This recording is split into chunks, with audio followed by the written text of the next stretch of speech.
right.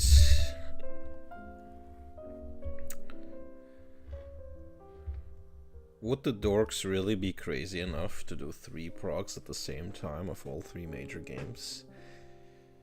I guess so. We'll see. I mean, it is pretty ambitious, but Echo wanted to check out Magic, so here we are. We are, just like we said in the Yu-Gi-Oh! Stream, we are doing Magic the Gathering. Since both with Yu-Gi-Oh! And Magic, I have the issue that I don't really like a lot of things that are going on in the modern sets, or in Yu-Gi-Oh's case, the modern gameplay in general. Maybe I like it when I get there eventually in the prog, but there's something about old Yu-Gi-Oh! That attracts me. But this is gonna be a Magic stream. Thanks for tuning in and watching or listening. By the way, I had the idea of doing a monthly podcast about making a tier list about the major card games. Maybe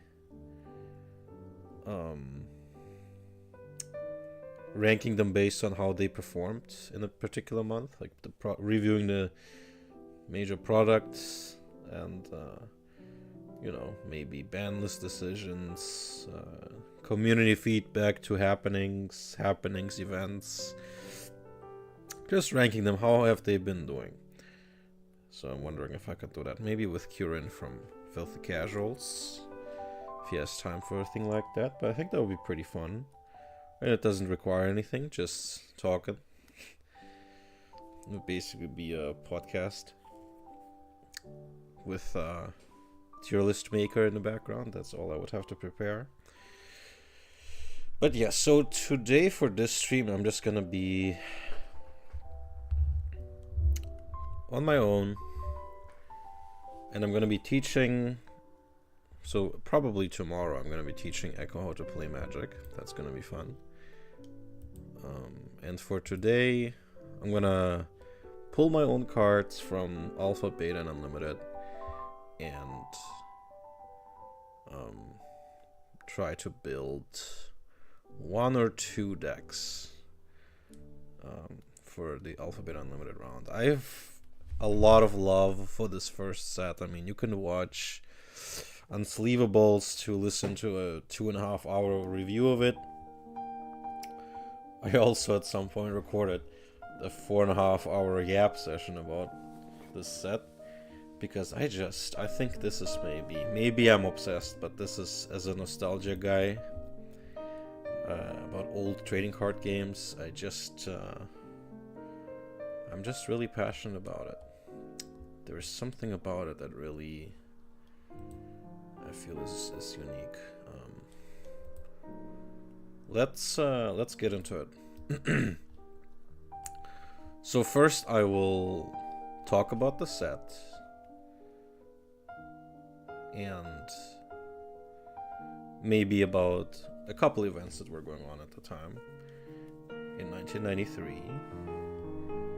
And then we will do our polls. 36 packs total, 12 from Alpha, 12 from Beta, and 12 from Unlimited. I'm doing all 3 in the same round, because doing like 3 rounds of this basically same set with a couple differences that I'll be talking about, I think would be kind of repetitive, and I would rather move on to like adding Arabian Nights and adding antiquities. Like, that's not me saying that Alpha is boring, but I think multiple rounds of the same set would probably bore Echo. And maybe potential viewers. Well, probably not, since I'm so entertaining. But yeah, so just for the purposes of brevity, we're gonna just do 1 round of the first set. And yeah, that's kind of it. Let's take a look first at what was that? Let me think real quick how I'm gonna do that.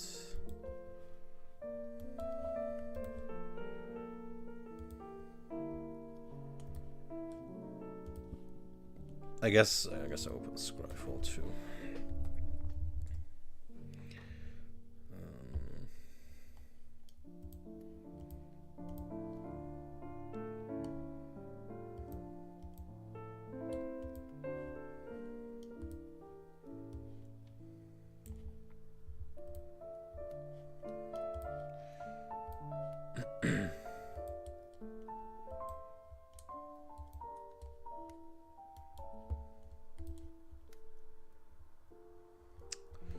Man, don't tell me Scryfall exactly right now decides to not load. That would be a funny timing. Okay. I got it open. That's all I need.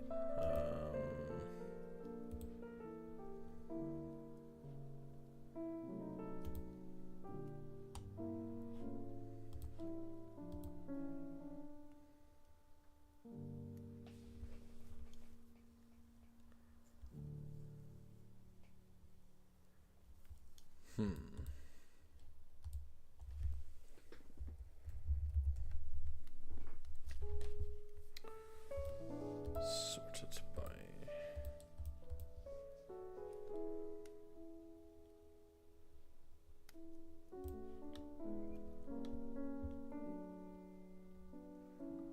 Okay. Scryfall is kind of slow right now. Alright.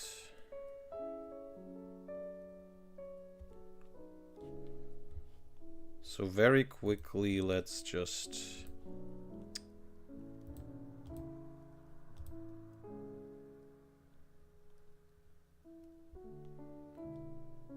That was the wrong... Let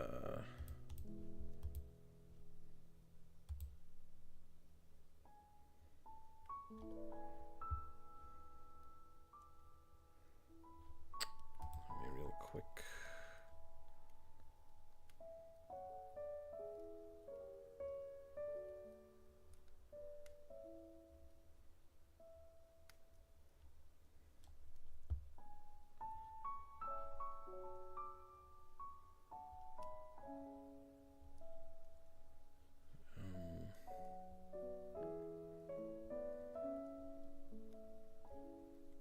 Remove the...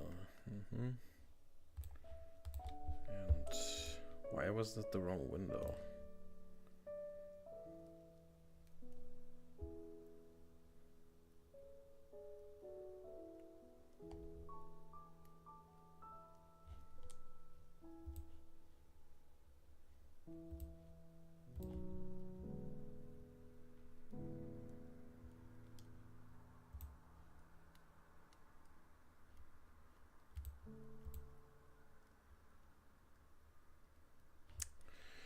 Okay, anyway.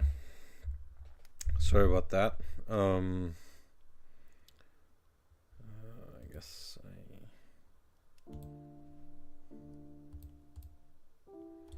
Right, this is what I was going for. So, okay. So it is 1993. And, I like how the first thing is immediately about a lawsuit.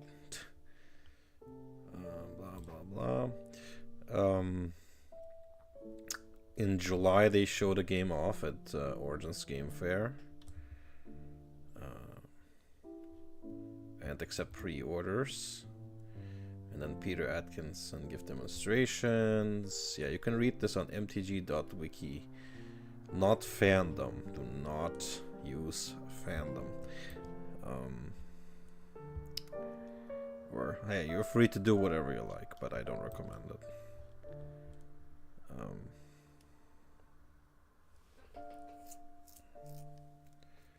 But because fandom is the thing that gets pushed into your feed, but I really recommend the alternatives. There's a reason the editor switched over to this.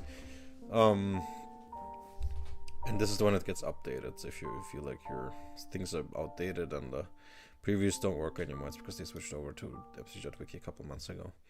Anyway,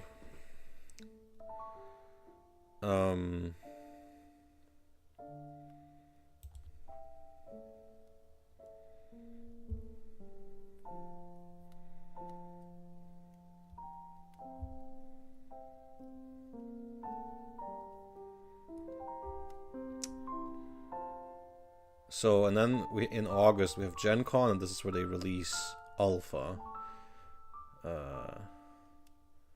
DCI sanctioned turn. I'm not really sure that this was really DCI sanctioned. Maybe it was, but I think this was before the DCI was even formed. So I'm not sure if this is exactly true. The first DCI tournament. Maybe they retroactively counted it. Who knows? Maybe if we have some old OG gamers in the chat eventually, or in the comments, maybe they can shed some light on this.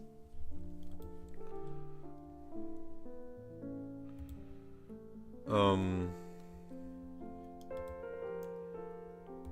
this doesn't seem to work, but whatever. And then, you know, then they make millions of cards. Alpha sold out, and they made Beta, which has a couple changes, and it also sells out quickly. And then Richard Garfield proposes to his girlfriend, and they make a specially made Magic card. And then they make Unlimited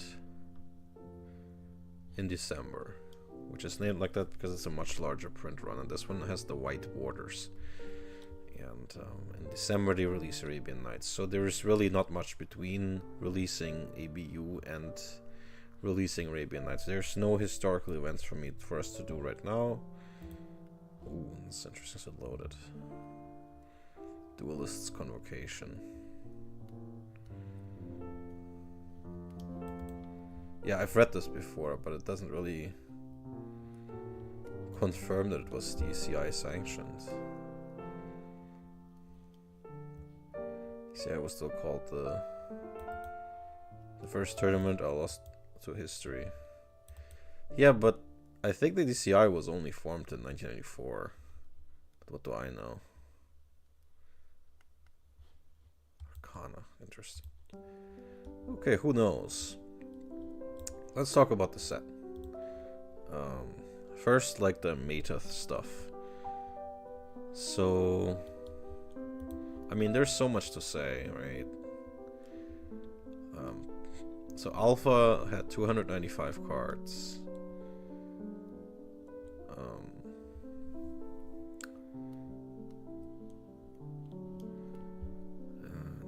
You can distinguish from Beta because of the more rounded corners.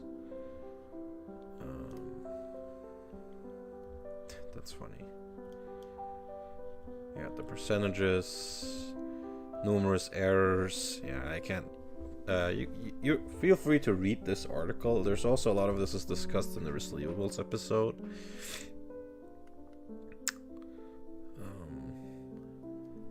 Magic, yeah. Angel, yep.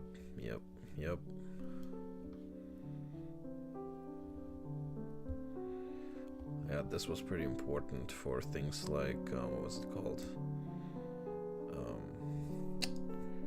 I forgot the name of the card. But you switch life with your opponent from, was it Legends? I think it was Mirror Universe. This was pretty important for that. That's how that combo worked. Anti, I'm really interested in that actually. I forgot to look this up. I wanted to check when was this banned?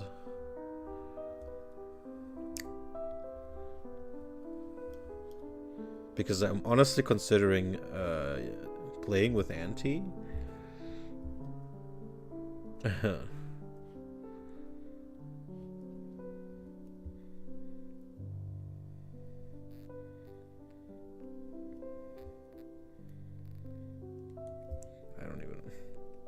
That's hilarious.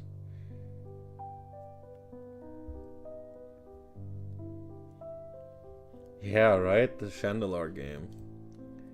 I think that's what they mean. Could be wrong. No, it's a different game. No, that is Chandelar. Yeah.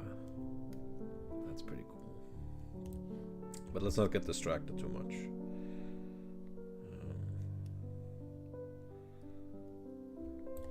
Wait a second. I'm gonna look it up in a different tab. Wait a sec.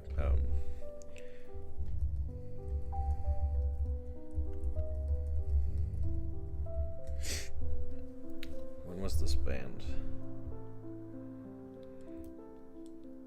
January 1994. First. Okay.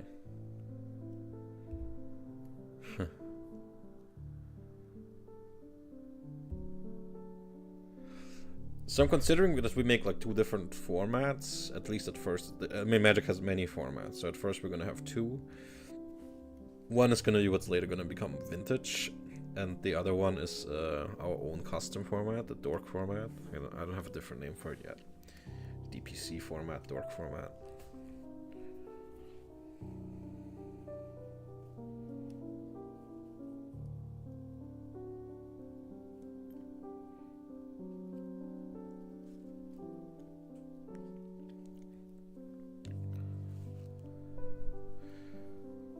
Okay, so it was deleted from the official game rules by 1996. Interesting. Well, I know that I think the last card made with Anti is Temerian Fiends in Ice Age, which is a 1995 set.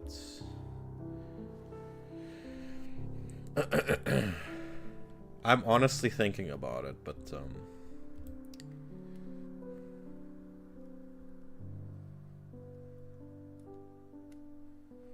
yeah, Bronze Tablet, because that's something you can do in a virtual game without much.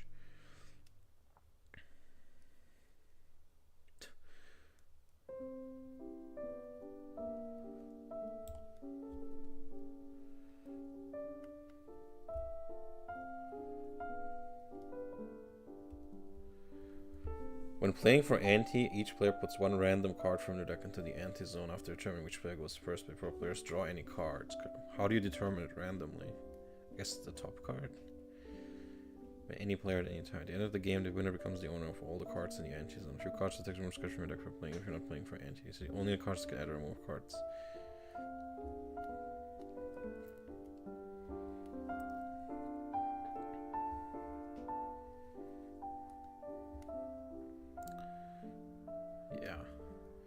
Oh, so my point was that when we play the official DCI sanctioned Vintage format, we will play without Anti. But when we play the Dork format until a certain time, at least until Ice Age, I think, because these cards are gonna be legal, right? I wanna try it. Also, I think for the first round, because I want to actually have playable Plague Rats. I think for the first round, I'm gonna not have a rule about the 4 card limit, because the first, I want to emulate the wild times of ABU. Like, there were just no deck construction rules, as far as I know. Wait, let me check that too. They were not. I mean, I don't think they were introduced until.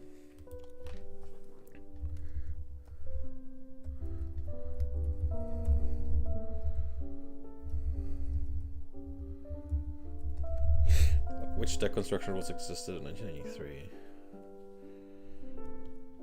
A minimum of 40 cards with no... What? Is it like Yu-Gi-Oh? Is that where you got that idea from? No maximum deck size. No 4 off limit. 40 cards. It was originally 20? Are you kidding me? Like how they hit first, they were like 20. And they were like, it's too repetitive. Let's change it to 40, and then ultimately settled on 60. Yeah.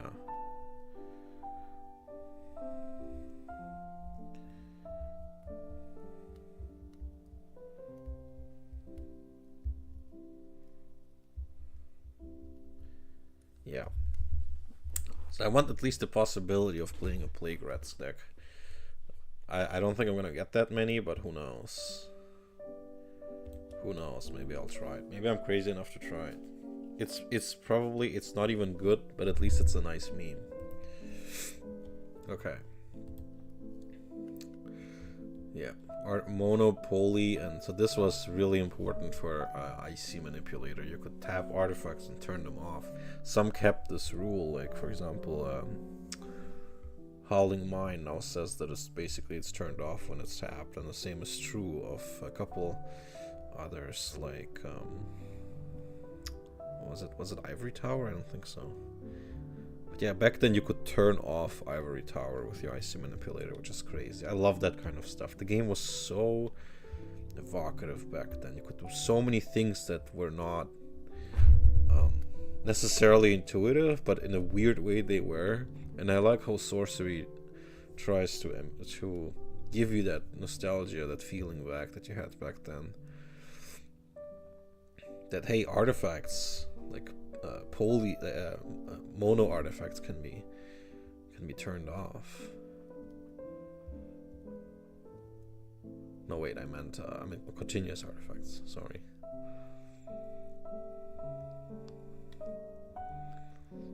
Yeah, continuous artifacts were turned off when tapped. That's crazy that this was removed so quickly after Antiquities, which had a lot of artifacts. So I guess this is when many people got non-rare artifacts in their hands and figured, you know, we don't really like this monopoly continuous thing. Interrupts. Part of me wants them back. There was something about interrupts being just that special. It's pretty like, I feel like Yu-Gi-Oh! Emulated a lot of these very early things. It's almost like Takahashi played very early Magic. I mean, continuous artifacts is kind of like continuous spells, the name. And interrupts work kind of like counter traps. Only other interrupts could be played in response. Yeah, it's like spell speed 3 in Yu-Gi-Oh! Quite errata for some cards and to work for. Yeah. Walls, yep.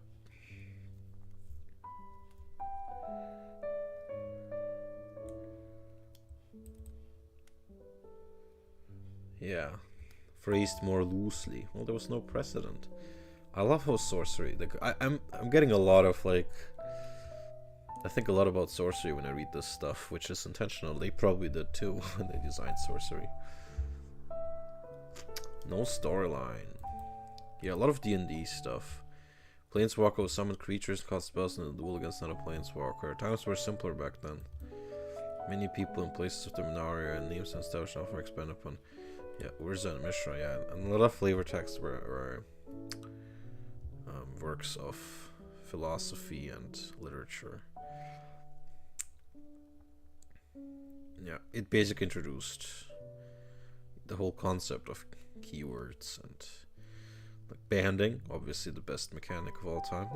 Unironically, I think banding did a lot of white, did a lot to give white creatures an identity.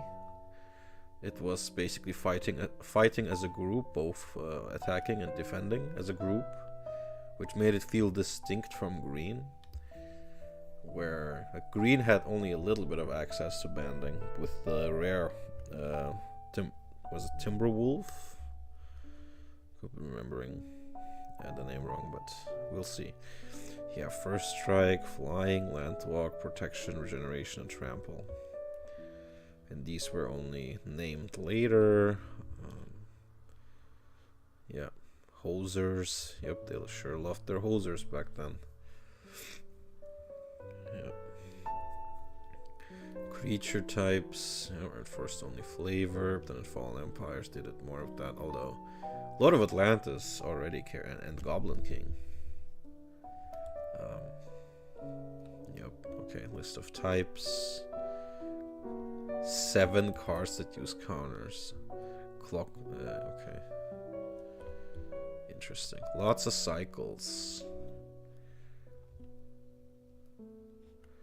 Basic lands. Yep. That is a cycle. I guess. And I like how the actual arts for Alpha coming up here. The Moxes. Yep. 5 of the power 9. Laces. Great rares to draw. Boons. Including Ancestral Recall. Lucky Charms.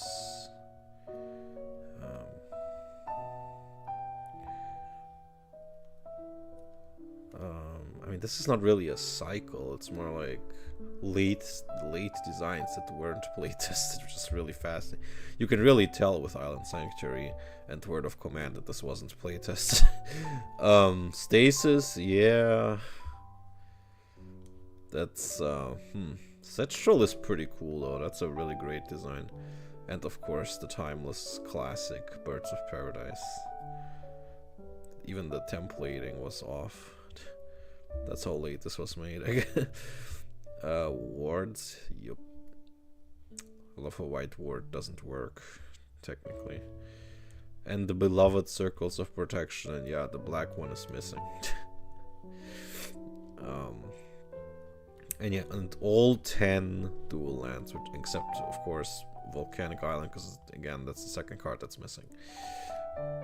Yep, Grey Ogre, Uthen Troll, and Setstrol. That's basically a vertical cycle of the same creature, or like, you know, the same statted creature for the same cost, with an increasingly better effect.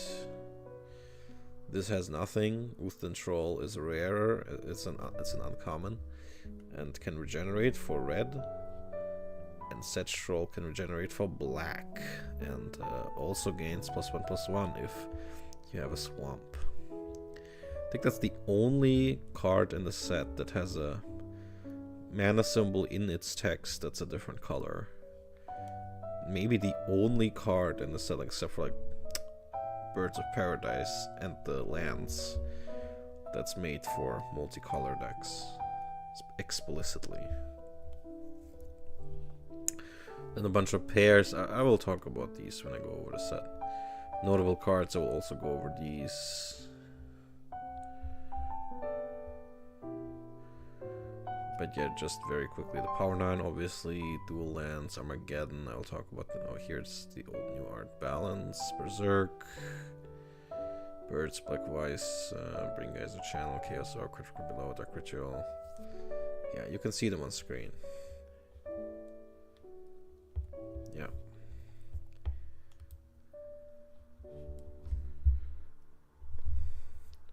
I'll try to keep this short, but okay. As short as I can. So I'll just mention what I think is really notable and what I want to pull.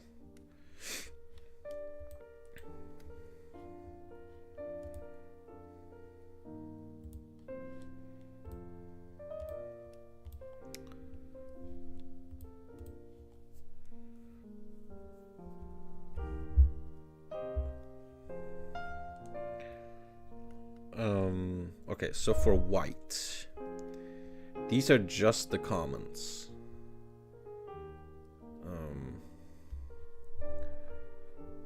So for like, so I'm gonna see a lot of copies of all of this stuff.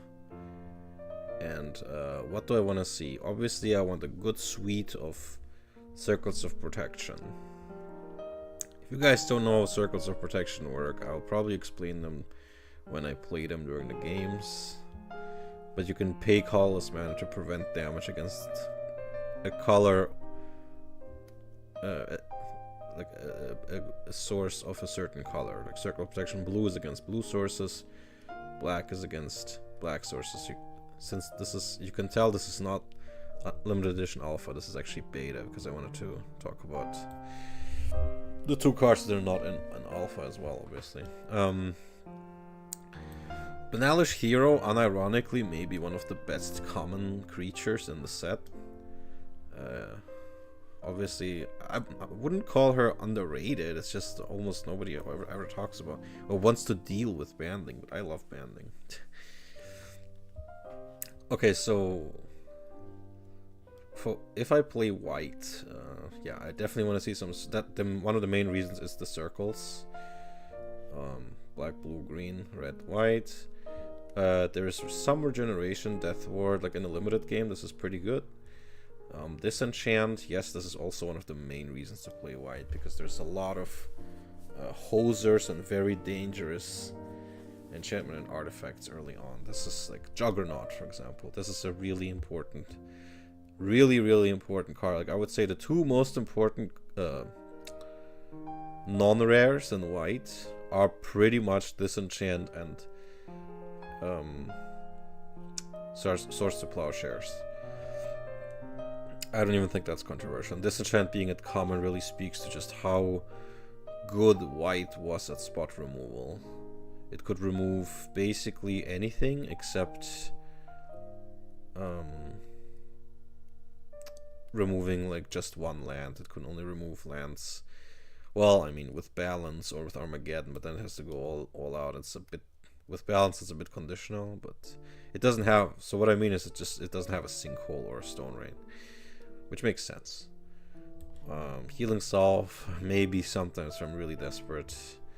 And these toughness improvers or damage protection. I will play some damage protection with Samite Healer, but that's as far as I'm willing to go. Holy Strength is also pretty decent early on.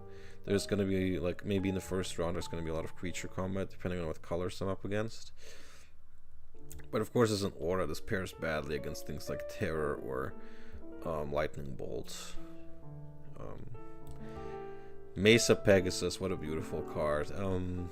Flying and Banding for just 2. Samite Healer, extremely underrated. You can manipulate a lot of combat in your favor by just preventing 1 damage. It makes combat really complicated for your opponent if you set it up right. For skilled players in a limited environment, Samite Healer is really, really a source of annoyance for your opponent. Let's switch to uncommons real quick. I hope Scryfall will load. Okay. So the wards, probably won't use them, but maybe I'll put them in the sideboard for the first run, who knows. Castle gives untapped creatures on my side +2 toughness. This is okay-ish if you're playing things with vigilance like Sarah Angel, or you're playing a lot of very defensive things like you play, for example, White Knight and just want to leave it untapped to defend. And even, I mean, +2 toughness doesn't seem like that much, but it can make your White Knights not die to Lightning Bolt. It gives you that magical 4 toughness threshold. It can also mean that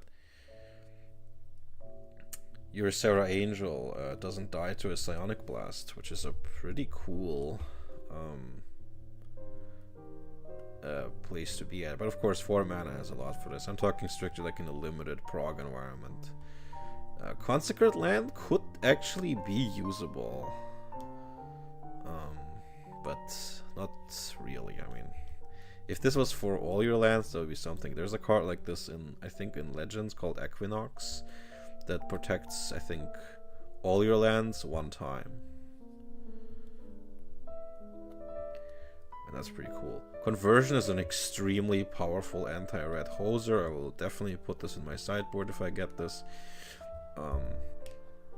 Karma, the like basically game ending against black. So white was really the color, like I think white was the color of wards and hosers, especially against black and red. It really hated those.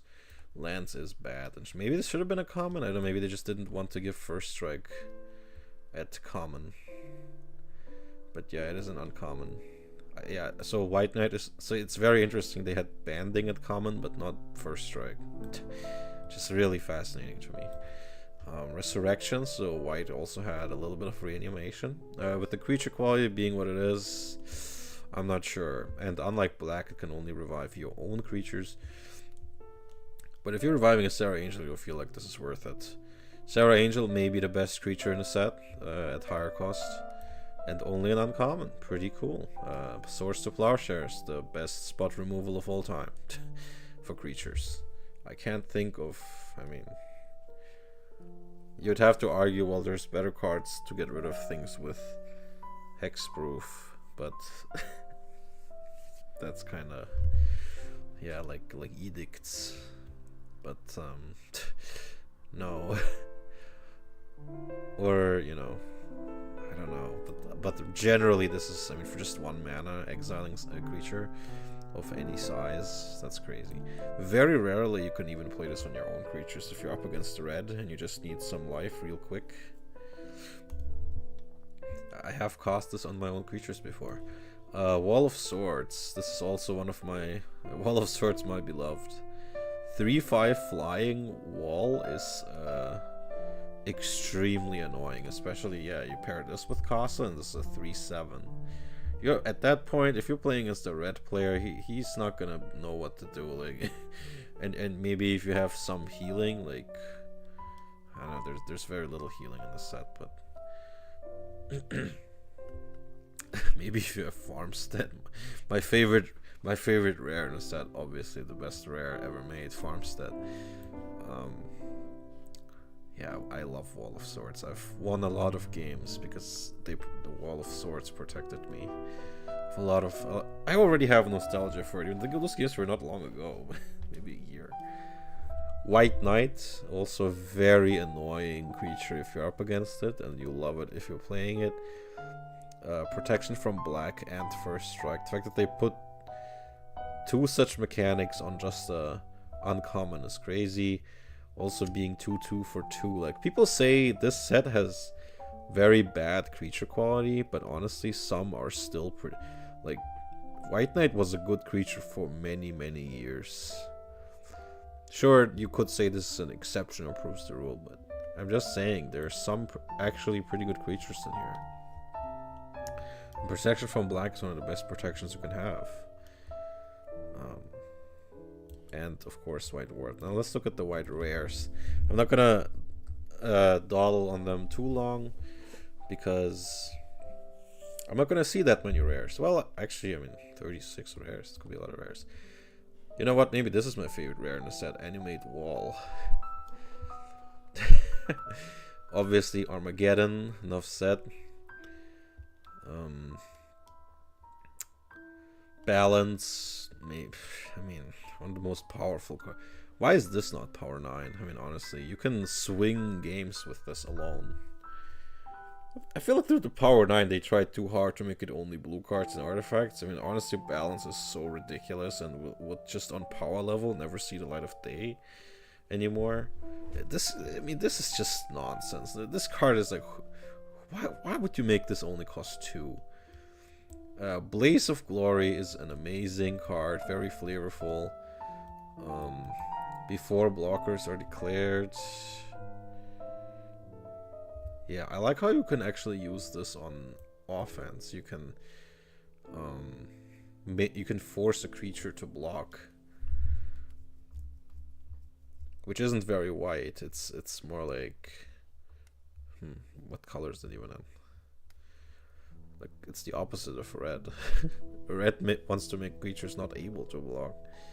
I guess maybe it's a little bit green because it's kind of like a reverse lure. But the intended effect is obviously to make your creature block everything. And this is really nice with maybe something like Wall of Swords. Or something with maybe first strike or protection. If you're up against black and you have a white knight, this is pretty cool to have. It's only one white mana. But this is one of those experimental cards that they put on rare because this can be very complex. And we have Blessing, which feels maybe more black than white at this point. But yeah, it makes one creature possibly really big. Then we have the evil card Crusade. All white creatures gain +1/+1. This is, I mean, if I get this, then that's a pretty strong argument to go into white. It also, like, just encapsulates white flavor of going wide rather than tall. So I feel like Blessing is a little bit out of flavor a little bit. And Crusade is more like it. Like, this is more like what white seems to be early on, even about like banding and multiple creatures. Farmstead, I mean, this card is amazing. My theory is that they were just really careful with recurring life gain. Like, they wanted games to end, you know, so you can't make life gain, like recurring life gain, too good. So there was no lifelink. Even when they made lifelink in Arabian Nights, it was very overcosted. and higher rarity, I think. And on a 1/1. they were extremely nervous about recurring lifelink, so yeah, so this makes you able, this costs white, and this makes you able to pay white every upkeep to gain 1 life. And this enchants your land. It's just, I mean, it's very flavorful. The art is really nice. It's Mark Poole art. It's just amazing. A lot of things about this are great. Island Sanctuaries, honestly, yeah, you can tell this was a late design because it's awful. If you skip your draws, you can skip your draws, and if you do, you until your next turn you can't be attacked except by creatures with flying or island walk. Yeah, this is really painful. Like, you don't draw and your opponent can't attack. You're just locking the game down and forcing it into it to do nothing. And if you also have, like, I don't know, Ivory Tower or something, you just... I mean... yeah. If you're in the right matchup, you just nothing happens anymore. Like, if you're up against green or you're up against, let's say, maybe black. I would rather play Karma, though. Northern Paladin and the Hoser against black, but a much worse one because he can just be killed. You would think he would have protection, but he doesn't. And he needs to wait a turn until he can do something. But he can destroy any black card, including enchantments. Black enchantments, like, for example, what was it called? I forgot, but I'll probably see it. Personal Carnation is hilarious. It's also very white flavor. It's literally summoning yourself into battle. Like, it's very flavorful for early Magic. You are the plane. This is basically you as the Planeswalker. This is your avatar. You are even in the picture. And damage done to you is done to. No, wait, other way around, right? Be dealt to this creature is dealt to its own. Yeah, okay. So it redirects damage from itself to you. Very nice of an avatar. Yeah, but 6/6 for 6 was very strong back then. This was a rare. Maybe I think this was the biggest creature White had. Very, very flavorful. Pure Lace, unfortunately, is a rare. Pretty bad. Reverse damage. I mean, this is like probably the more the less famous Magic Cylinder. No, actually, it's not Magic Cylinder. It's Draining Shield. Yeah, this is Draining Shield. Except it also works on non-combat damage. Very nice. So this, I think, this could be a cool sideboard card against Fireball. I mean, if you play this against Fireball, the red player probably just gonna give up on the spot.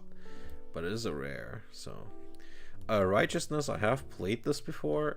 It can be pretty... People don't expect it. I feel like against red, it's pretty good. Because they expect to kill you with their lightning bolts and stuff, and you just... Yep, no, I'm gonna get 7 toughness. Yeah, I feel like if you're not... Like, yeah, you kind of... But also against green, this is obviously pretty good. Against black, black and blue are probably less so, because they just have different kinds of removal that doesn't care about your toughness. And they're not really that much about combat, or black's combat is more defensive, I guess. But yeah, I have used this before. Like, against green players, this is crazy good. Especially with Wall of Swords or with White Knight. White Knight makes for an amazing defender with its first strike and protection. Like this, her first strike is awesome. Or, you know... Savannah Lions, they were really careful with this. This is maybe the most efficiently costed creature in the set. A 2/1 for just 1 white mana. Like, white really got the low cost weenies. So white weenie really was a concept that was particular for white. It's sometimes hard to differentiate between white and green, but this is like the weenie thing really was, and go wide, that was definitely more of a white thing. Veteran Bodyguard, that's the thing that that's the guy who redirects damage to himself that you would get. So basically he's blocking without needing to actually block.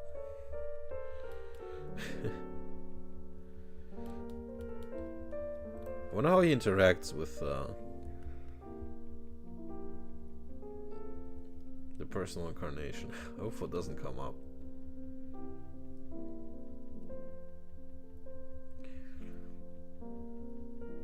Interesting, yeah, it doesn't work with trample damage because those creatures are blocked.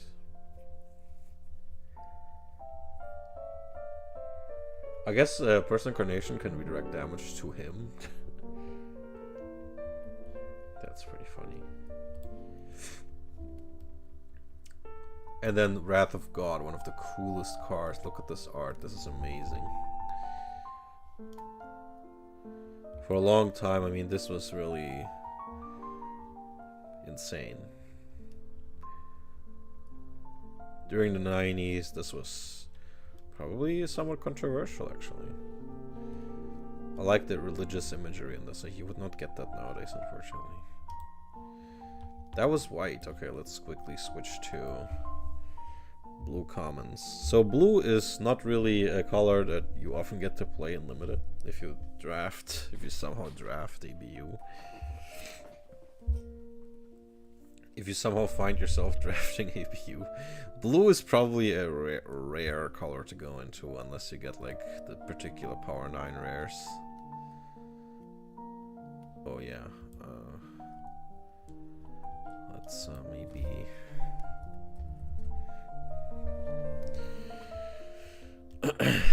So yeah, so blue commons, those are the ones I would actually look out for. Okay, so we have blue elemental blast. This card is gonna be so useful for many rounds, for many years. And yeah, I'll definitely put it in my sideboard against red. Red blast is better. Red blast is better, but blue blast is also really useful because you counter all these lightning, these very cheap. It's really important to have a 1-cost counter to all this stuff, to lightning bolt and to fireball and all that, because you're not gonna have much time to build up many resources against red. So this is actually really like a cornerstone of that matchup, the elemental blast wars. That's what makes the matchup so cool, though, right? It's elements fighting each other. Like this was like a paired theme back then, like blue and red were the elemental colors. Yeah, you had white and black on one axis, and you had blue versus red, and the two blasts facing against each other was, I mean, that feeling is amazing, to be honest. I honestly, part of me really loves that matchup on either side. So much flavor. Creature Bomb, that is not a flavorful card anymore. So I think I have to sneeze.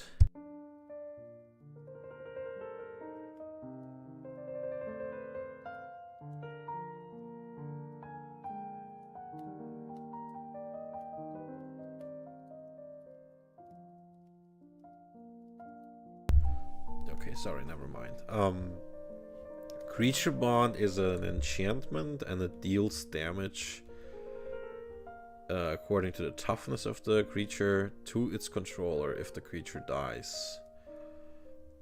I don't recall ever playing this card. It doesn't fit into blue, because you very rarely destroy creatures in this, except with, I guess, with Prodigal Sorcerer, but then the creature probably didn't have much toughness to begin with, or with Psionic Blast. But that's such a rare... You're not in a destruction color. I guess maybe if you play Dimir, or is it? But I don't know. This is really out of flavor. Like, it's not just out of flavor. Like, it just doesn't fit. It's almost never in the deck. Pretty funny to make flight and jump in the same set at the same rarity. So you have the choice between an instant and a aura, but I mean, jump only would make sense if you just, I don't know, you want to do it on your opponent's turn to block a flyer, but, or to dodge Earthquake. I guess that would be funny. Maybe that's the fun. Maybe they were laughing about this back then too. Just cast jump to dodge an Earthquake. Honestly, that's hilarious. That is funny. Now that I think about it, that is funny. But is that worth a deck slot? Probably not. Invisibility is honestly pretty decent.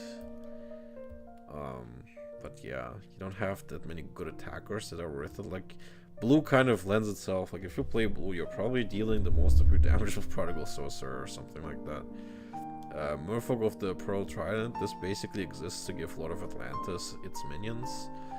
Phantasmal Terrain.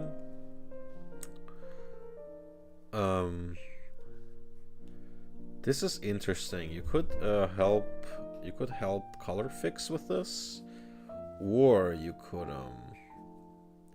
this is one of 3 or multiple cards that blue has to change basic land types or colors. I don't know. Blue seems to be a relatively somewhat big theme in blue back then. So with this you can hose your opponent a bit. You can activate your island walking, because there was a bit of that in here, like with Sea Serpent.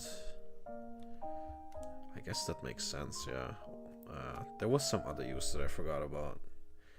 I guess, yeah, you can. I think blue had a couple hosers with this, but island walk makes a lot of sense. And that was a theme later. Like, blue likes to turn things into islands. Power Leak. This is an anti-enchantment card. It makes your opponent pay attacks for their enchantments. Basically 2 mana or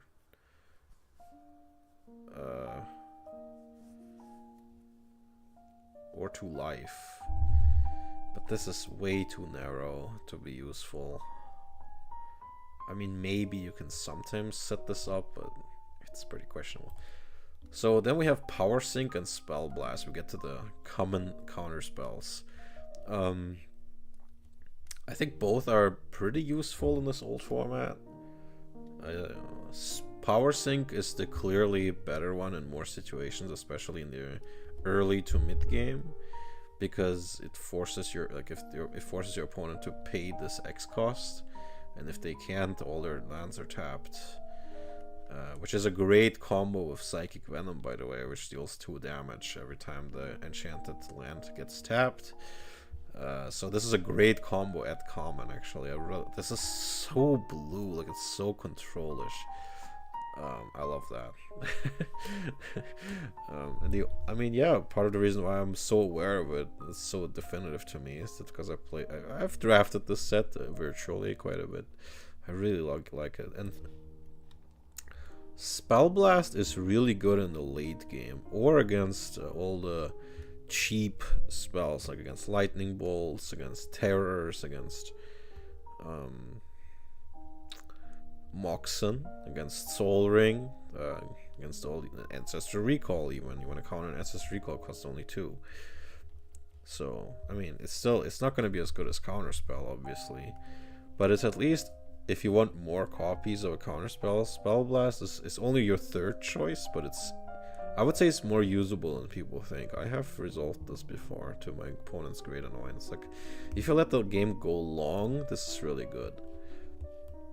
Like, for example, maybe in a blue mirror or against white.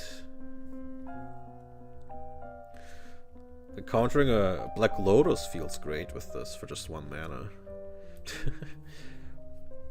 Black Lotus, like, the best cards are very cheap because 0/1.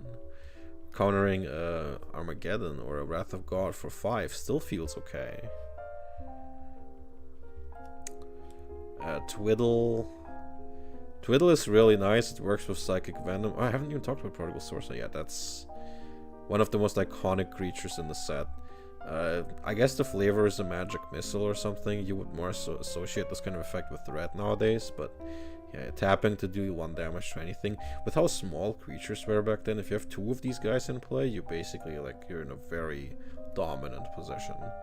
Almost nothing can come into play. If they play anything bigger, you probably counter or bounce it, or tap it somehow, you know, like. That's the definitive blue gameplay that I love so much, and I've loved for so many years.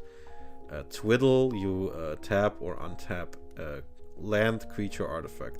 This has a lot of uses. You can tap one of their lands to make it unusable for the turn, and maybe even do damage with Psychic Venom. I love Psychic Venom. I play it actually in a lot of draft decks.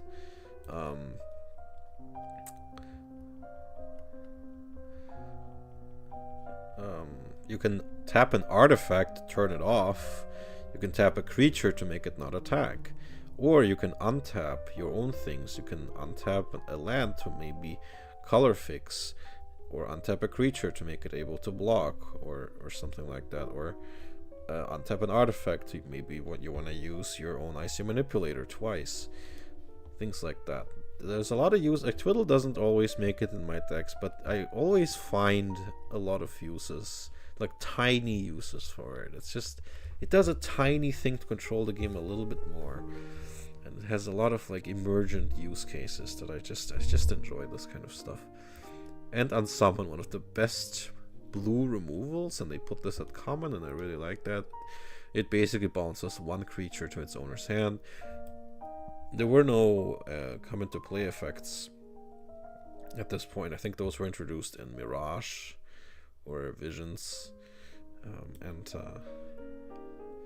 but still, like, this is such a huge tempo play. People kind of underrate Unsummon. I really love it. For just 1 mana, you can remove a huge trap, and maybe by the time they try to summon it again, you have your mana open. By the time they try to cast it again, you have your mana open to respond to that. I love blue, at least early on. I know it's hated. I know people hate counter spells, but you can't hate something as fair as Spell Blast or even Power Sink. Like those, like sometimes they can be very mana intensive. Like you need actual skill to play these, to set these up properly.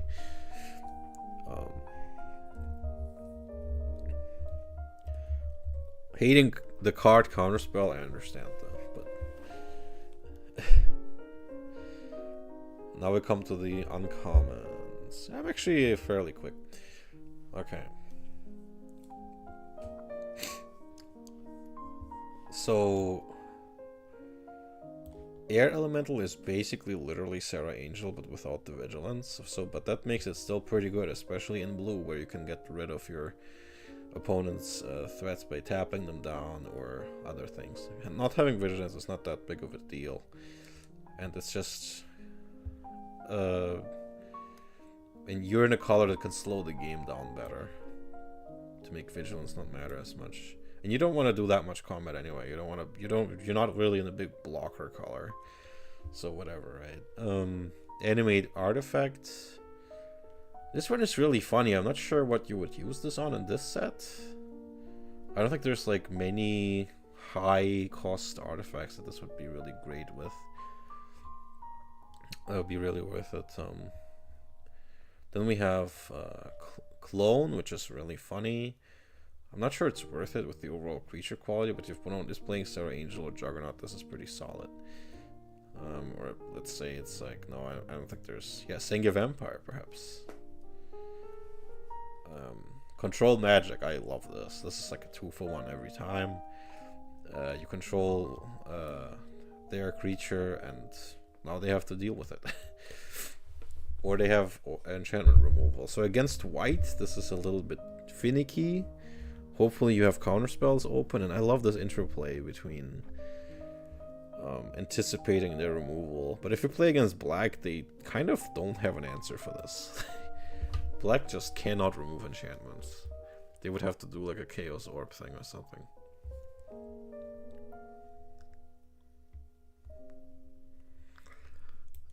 Right, counterspell. I don't really think I need to explain this much. It literally just counters the spell. This is what makes blue players with 2 open islands a menace. Like, you never know, do they have it or are they bluffing? And that's part of the game. Like, that bluffing part, I think that's part of the game. Feedback. Yeah, this is probably the better leak, whatever it was called. It just doesn't ask any question. It literally just deals damage every turn. This is somewhat funny, but I've rarely played this. There's rarely space in any deck for this. Blue in general has weak hosers, which I think is a good thing. Blue is not really a hoser color. It more counters generally. So blue gains life for forests. being tapped, which is funny, but it's not particularly a good hoser. But it does maybe make the game, like, it extends the game so you don't die to giant growths. Phantasmal Forces is okay. It's very fragile. 4/1 for 4, and you need to constantly pay a blue because it is a mirage. It's an illusion, so that's how they did that. So you have to keep powering mana into it to keep it up. And since it's an illusion, so it's very fragile with only 1 toughness.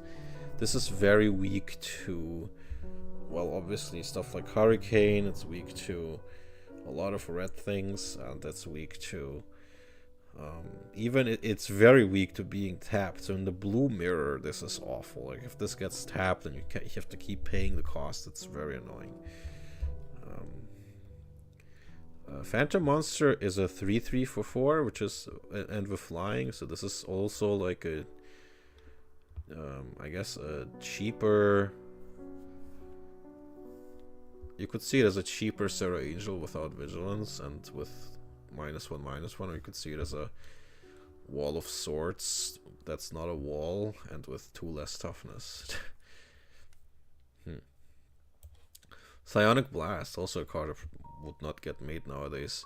3 mana to deal 4 damage and 2 to yourself. So if you're up against blue, then 4 toughness is your breakpoint. Or you want 5. So this can kill Serra Angels and Sengi Vampires, which is really cool. And Su Chi's, actually, now that I think about it. Yeah, so this is really useful. Because, well, I was just about to say that blue doesn't have such great ways to deal with Su Chi, but that's nonsense, obviously. There's Steel Artifact right there. I really like this card, too. Stealing a Mox or stealing a Icy Manipulator is really devastating. Or stealing a Juggernaut. This can become a controlled magic if your opponent has a Juggernaut or Su Chi up. Siren's Call. This is interesting.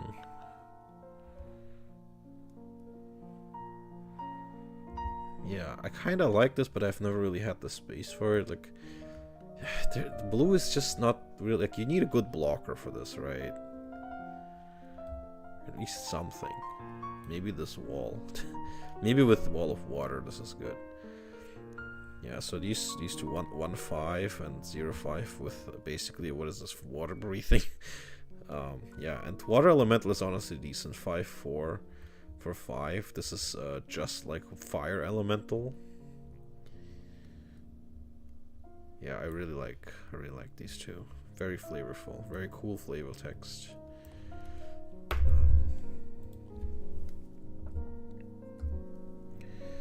Then obviously we have the blue rares.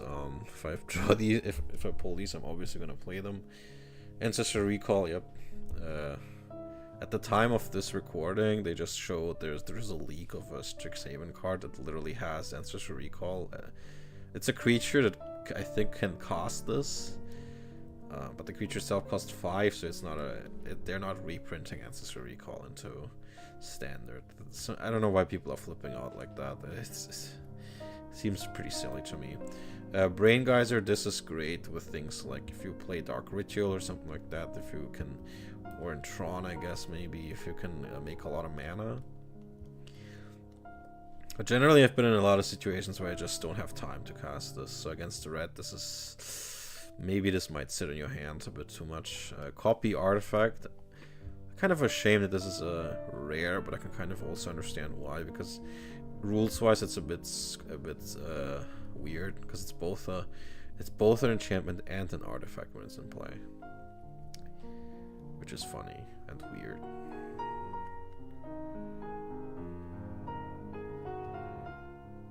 Yeah. Drain Power. This is pretty cool. Especially in the blue mirror. This taps all their lands and absorbs them. So your opponent could respond by tapping out, and you know, I mean, they should, but then they're tapped out. So if you're in the blue mirror, this is maybe a good sideboard card. I kind of do like this. But it is a sorcery, and I don't like that. Mana short is very similar, except you don't get the you don't get the absorbed mana, but it is an instant. So this is really cool. And this is almost like a time walk, kinda, sorta, because it taps all their lands. I mean, if you play this in their upkeep, what are they gonna do? Like, they can't play anything except like one new land. It's almost like a kind of like a poor man's time walk, I guess. Except it costs more, but it's an instant. Or also in the blue mirror, like if you want to tap, if you want a safe turn where you do your stuff, this is a great way to do it. I think these two are a bit underrated. Lord of Atlantis, I've mentioned it before. This gives Island Walk and +1/+1 to all your merfolk, but Pearl Trident are the only common merfolk, so it's maybe play multiple Lord of Atlantis, I guess. But it could be funny. Magical Hack and Sleight of Mind. These are hilarious, but I'm not sure. I would look forward to drawing them as my rares. They can change the text of any card. There's one basic land type with another. Yeah, so yeah, this can change Island Walk or something like that into the other walks. And it can also change the hosers, right? Like if something like Volcanic Eruption targets mountains, but you could turn it into or you can change the text of Karma to punish them for playing whatever type they are playing. So there's a lot of funny combinations with this. I really like Magical Hack. Mahamudi Jin is a 5/6 flyer for 6. I've had this in my deck before. I didn't manage to play it. It's pretty vulnerable to black and blue removal and white removal. Red will struggle a bit with this though. Green depends if they have a giant growth. Pirate Ship is like a rare prodigal sorcerer at 5 mana. It also has like can't attack unless opponent has islands. Yeah, this has like the island home effect that the Sea Serpent had. But also it's a prodigal sorcerer pinger at the rare for 5 mana with 4/3. It's a little bit, it's less famous than the prodigal sorcerer, maybe because of the art and also because it's a rare. Sleight of Mind. This changes color words. Yeah, so you could change the example it gives is Blue Elemental Blast.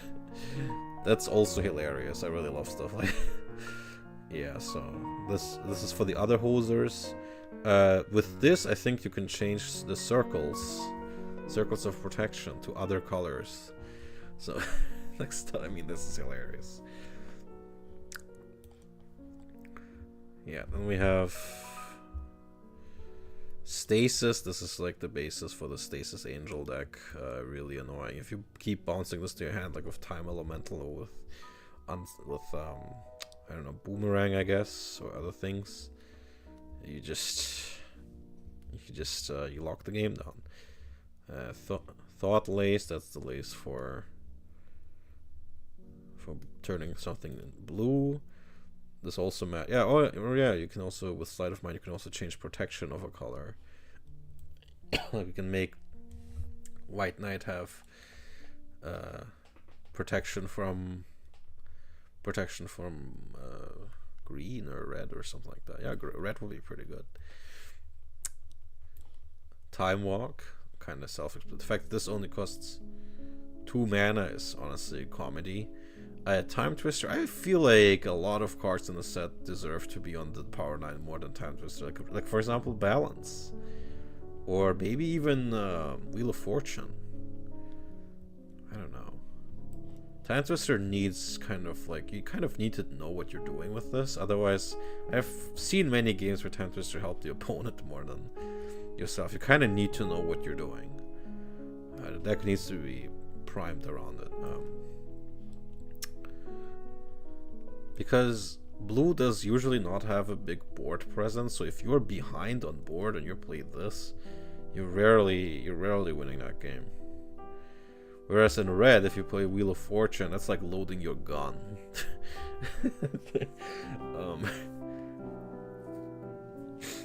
With Time Twister, you kind of have to know what you're doing. You kind of have to prevent the opponent from drawing, or make it painful to draw, or load up a bunch of counter spells. Like you need to know what you're doing. The Suvan Doppelganger is like a clone that can reclone something every turn. Like you can choose a new target every turn, but it is a rare rather than an uncommon, so it's not used as much. And for 5 mana, yeah, it's still pretty good though, I would say. Volcanic Corruption is an anti-red hoser that I've rarely seen played because it costs so much and you rarely get that far in that matchup unless you lock the game down somehow, and by that point you don't really need this anymore. But yeah, land destruction in blue. Yeah, and you could maybe change this. Like I said, you could change this with Magical Hack.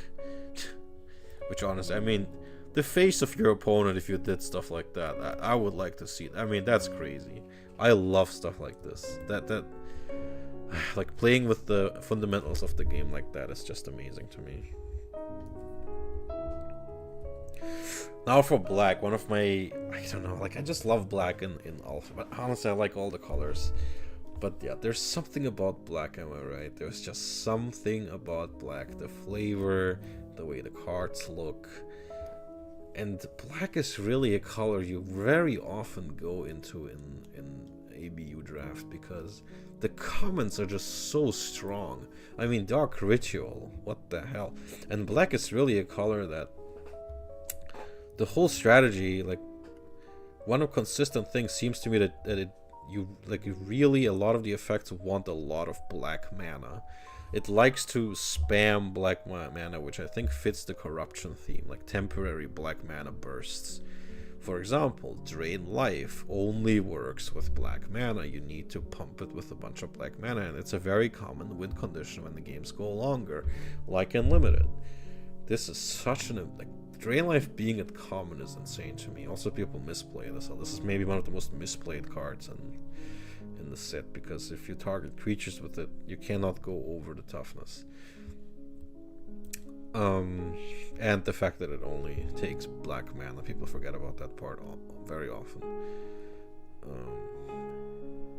Yeah. Dredge Skeletons also, like the fact that they have regeneration at common is also insane to me. Like, how would you have learned this back then and learned it properly? Like, but it's so flavorful too. Like, it doesn't deal much damage. I like the defensive element of black. You wouldn't really think that it would be defensive, but this is so good. And if you couple this with like Unholy Strength or something like that, suddenly it's a threat with 3/2. Then we have Fear. This would be a keyword later, and then Abandon again. They gave black the flavor that black is kind of, it loves spamming black mana and corrupting everything, but also the other thing is that black is kind of bad against itself. Like, evil doesn't like fighting at evil. The darkness doesn't like fighting itself, I know, something like that. So Fear doesn't work against other black artifact creatures. And we're gonna see this theme pop up quite a bit. Frozen Shade, we have again temporary black mana burst. Frozen Shade really loves if you spam black mana into it, which means black is a color that you kind of really often go into because the commons are so strong, but it's also a color that's not super good when it's diluted with something else. Like, black is not a team player. Black doesn't really like in this set, black doesn't really like being paired up with something else. Howl from Beyond is a bit different, though. That one takes different color mana. Paralyze is honestly not bad removal. It costs 4 to untap now. I often use this in early rounds to great success, but eventually it will. There's going to be better removal than that. This is particularly good when you are in a Black Mirror match where Terra doesn't work.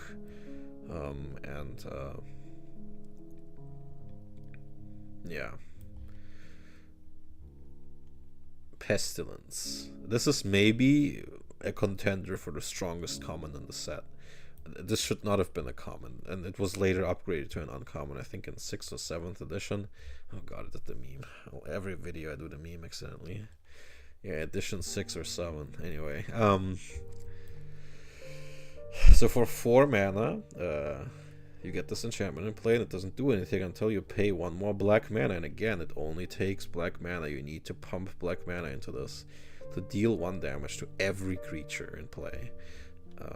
But it is a pestilence. It's a disease, so it needs creatures to spread. So if there's no creatures in play, you can you must. This is destroyed or sacrificed, I guess would be the modern wording. Yeah, it is sacrificed. Yeah. Oh, and also damages players. Since it damages players, this is a very common win condition. You kind of have like almost like a permanent drain life in play. This is amazing. I love playing with this card. I hate playing against it, but it does require skill. Like, you cannot kill all the creatures, otherwise this works great with Mishra's Factory, because you can temporarily get a creature, so you can kind of cheat the requirement. I love that interaction. I love playing this with Mishra's. It was Factory, right? Not Workshop.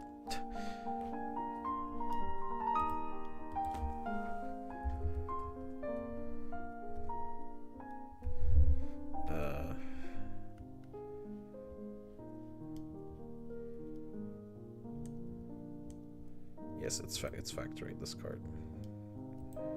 And of course the better printing's this one. Yeah, I really love playing Pestilence with this. But I'll talk about that later. So Plague Rats. The main reason I want the first round to maybe have no 4-off restriction, because Plague Rats get stronger the more Plague Rats you have in play. Later on they made, I think, what was it called? Ravenous? No, it wasn't. Oh, High Wired. Yeah.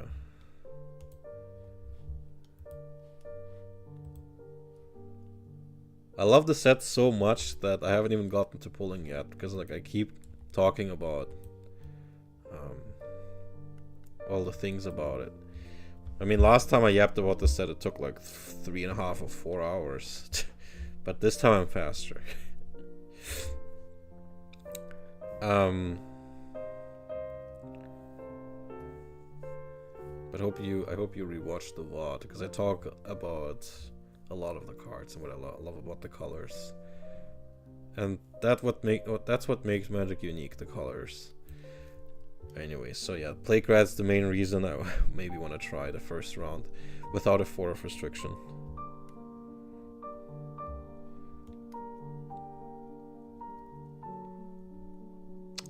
Dodging the... You mean like, I mean, in Legacy? Well, I think there are very few cards in here that are like crazy good and have dodged it, but... You know, Vintage doesn't have anything banned, except for like anti-cards and dexterity stuff like Chaos Orb. So yeah, I just love black. And so raise that, so black is the color which for very little mana you can get something from the graveyard to your hand. And this is at common. So green gets... Oh yeah, the things that are not on the reserve list I got.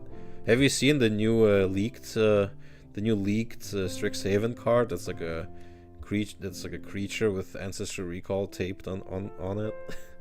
Like literally, it has an something like Adventure, but on the right side, and it's literally called Ancestral Recall, and it does the Ancestral Recall thing. Just...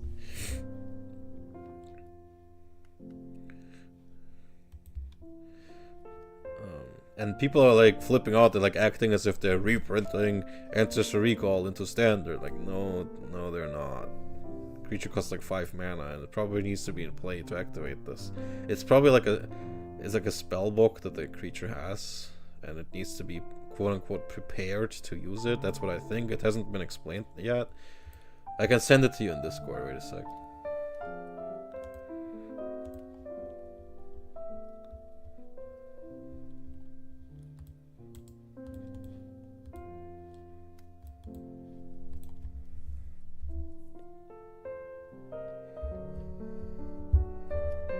There you go.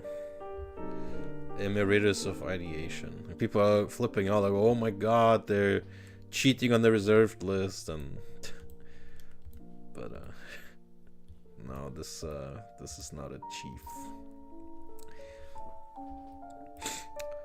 Yeah, so black gets 1 mana, recur something from the creature, but only creatures from graveyards to your hand. So black has like a strong reanimation theme. And green gets regrowth at 2 mana at common. So green gets to return anything. So and funnily enough, we already had a bit of a connection there between green and black in terms of reanimating things. Yeah, so Scathe Zombies, 3 mana, 2/2 vanilla. And then the other crazy thing, so black got Sinkhole, which is black, destroy any land. So they had land spot removal at common. Making this a common was fucking insane, but okay. Like, they got the better Stone Rain. Like, Stone Rain is more splashable, because it's 2 colorless, 1 red. But it costs 3. Black got this at 2 mana. Like, if you play pure black, you have the superior land destruction. Much more mana efficient. The difference between 2 mana and 3 mana in these higher tier games is gigantic. Yeah, then we have Terror, which once again shows that black is bad against itself. So Terror is a spot removal for creatures at just 2 mana at common. And it can't be regenerated. This was actually important back then, because a lot of decent creatures had to regenerate. But it cannot target black or artifact creatures. So black was bad at destroying artifacts. It was bad at removing enchantments. And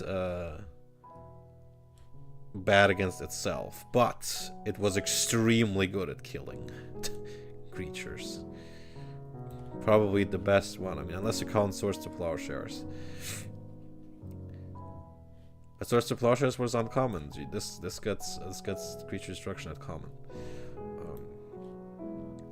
Unholy Strength, the pair to Holy Strength, and Weakness. Weakness, honestly, in the early rounds in the draft, is okay for removing annoying thing, like especially in the mirror, like against like Drush Skeletons, you're gonna love having Weakness. Or against Hypnotic Spectre, you're gonna love having trust me, you love having Weakness if you're up against Hypnotic Spectre, that's for sure. So against the black mirror, Weakness is a really nice sideboard option for black. So yeah, Weakness and Paralyze, like, because you can't play Terror, so you really, your options then become like, hopefully you have the Pestilence, but that's, you know, that's two-sided. Or you have the Drain Life, which costs a lot of mana. You need 5. No, you need 4 mana to kill Hypnotic Spectre with this, which is way too, like, by that point you already got hit probably, and you really hate that. Yeah, or killing a Juggernaut costs 5 mana with this, so it's also really slow, like, by that point. Yeah, this makes Juggernaut 3/2, which is obviously much more manageable. I mean, Juggernaut is not the best, but it's really amazing against Hypnotic Spectre, and pretty nice against Prodigal Sorcerer also. Like, you know, it looks bad at first, but in a low power limited environment, I have played Weakness a lot. I've seen good players use it. Yeah, so now black uncommons. Okay, here's a lot of craziness in here, like Animate Dead. So this is like the Magic's Monster Reborn, because it's in target either graveyard. Also, the amazing part about this, enchant dead creature. I just love that. They later on they removed this, but enchant dead creature. This is, you know, old templating goodness over here. Yeah, and it revives any creature from either graveyard, and the only downside is that it gets -1 power, and Animate Dead enchants to it, and if Animate Dead is destroyed or removed in any way, then the creature also dies again. But yeah, being able to target either graveyard, and this is only an uncommon, only 2 mana, it's insane. Black Knight, so It's an interesting discussion, like what's better, Black Knight or White Knight? So White Knight is a 2/2 for 2 in white, which is, you know, very strong. But black having a 2/2 for 2 means that black can creature-wise keep up with white. And also having first strike in black, I think, is a much bigger deal than it is in white, because it's just so rare. And protection from white means you can't be targeted by Swords to Plowshares, which is extremely important, because that's white's, in many cases, only tool to get rid of creatures, except for Wrath of God, which means they also get rid of their own Zero Angels and their own White Knights. So I think Black Knight in many situations is amazing, and having protection from white is so important for the sword, because swords, every white deck plays Swords to Plowshares, even not, I mean, decks that only splash white just to play Swords to Plowshares, because it's the best spot removal in the game. Being immune to that is obviously amazing. Or you use a magical hack to was it Sleight of Mine? I already forgot which one changed the color words, but yeah, I think it was Sleight of Mine to change this to whatever you're playing. It has so many funny uses. Bogwraith, the Swamp Walk, this is also a pretty solid card for the mirror match. Like, the really annoying, like, this is really annoying in the mirror because it's black, so Terror doesn't work. Pestilence, like, Drain Life needs like 5 mana to kill it. Pestilence, obviously, that's usually maybe the best option. And you can't block it. You can't block it, and Terror doesn't work. So I've seen this win some limited games. Curse Land, you know, in really slow games, this can win you the game, but rarely seen. Death Grip, obviously, you have to, like, I've seen people fumble this, but you should keep mana open if you play this. Because green can escalate pretty quickly, but this kills green decks, obviously. I mean, that's a very aggressive, deadly hoser. And then we come to one of the craziest facts about this set period, the fact that Demonic Tutor is an uncommon. Like, people don't really, like, aren't actively aware of this, but it is an uncommon, which is just one of the most insane things to me, period. For just 2 mana, you just search your deck for anything. I feel like it's a bit of a flavor fail, because, like, what's the cost? I've thought about this a lot. Like, why is this, like, why is there no real cost here? You're being tutored by a demon. And I think the black flavor here is that instead of drawing, like, blue is about searching your, like, not like slowly looking through your library to find the solution, you know, but just drawing cards. And actually, I forgot to point this out, blue actually barely had any card draw in the set. It only, like, especially, like, it only had 2 cards, Ancestral Recall and what was it, the Mind, damn, I forgot, wait a sec, Brain Geyser. Blue only had two draw cards in the set, and they were both rares. So in a limited game, you're not gonna feel like blue has a lot of card draw, actually, at all. It's gonna feel weird to play limited blue, because you're just probably not gonna have the card draw, and then blue really sucks. That's why blue is not a recommended color for limited in this environment often. I mean, sometimes it could be if you have the Prodigal Sorcerer stuff and maybe you have some funny combos, a lot of counter spells, but even then, black is, you're much more likely to have the good commons and uncommons in black. And Demonic Tutor is just insane. So the black flavor here is, so instead of slowly reading your library, you just skip everything and look for the power thing, like for the power card quickly. You don't care about acquiring knowledge or anything. You just want to win quickly. You just want to find the one thing. You ignore all the other things. Just strive for power. That's the black flavor here, but it is still a bit missed. Like, this should cost something else. And I mean, they did many attempts to make a more flavorful black tutor, like Vampiric Tutor, which literally costs your life, but only 2 life. Maybe it should have been a bit more. Or the others. Evil Presence. This is funny for, I mean, you could play this to make the opponent to maybe screw their deck out of a color if they're multicolored. There's not much fixing in the set, so this could be pretty annoying. Demon doing charity. Maybe the demons are the good guys, you know. This could lock them out of a color, or it could activate your Swamp Walk. So you could play Bog Wraith in your main deck with this if you really want, but often this is not worth a deck slot. Gloom, that's the card I was thinking of earlier. So Gloom completely obliterates white decks, like making everything costs 3 more. And it also obliterates Circles of Protection without having to destroy them, because remember, black has problems removing enchantments. Gloom is the answer to that. I like how it literally points out Circles of Protection cost 3 more mana to use. Later they would, I mean, obviously, because the Circles of Protection are the only white enchantments with activated abilities in the set. And later they would change the text to, by revised, they would change it to white enchantments. Because 3 more, yeah, here, white enchantments, yeah. But in Alpha Beta Unlimited, the circles were the only white enchantments with activated. Yeah, so this is really, really important to play in your sideboard, if you get it. Hypnotic Spectre may be the other, like, I mean, this is a contender for, like, next to Sarah Angel, this is maybe the best creature in the set.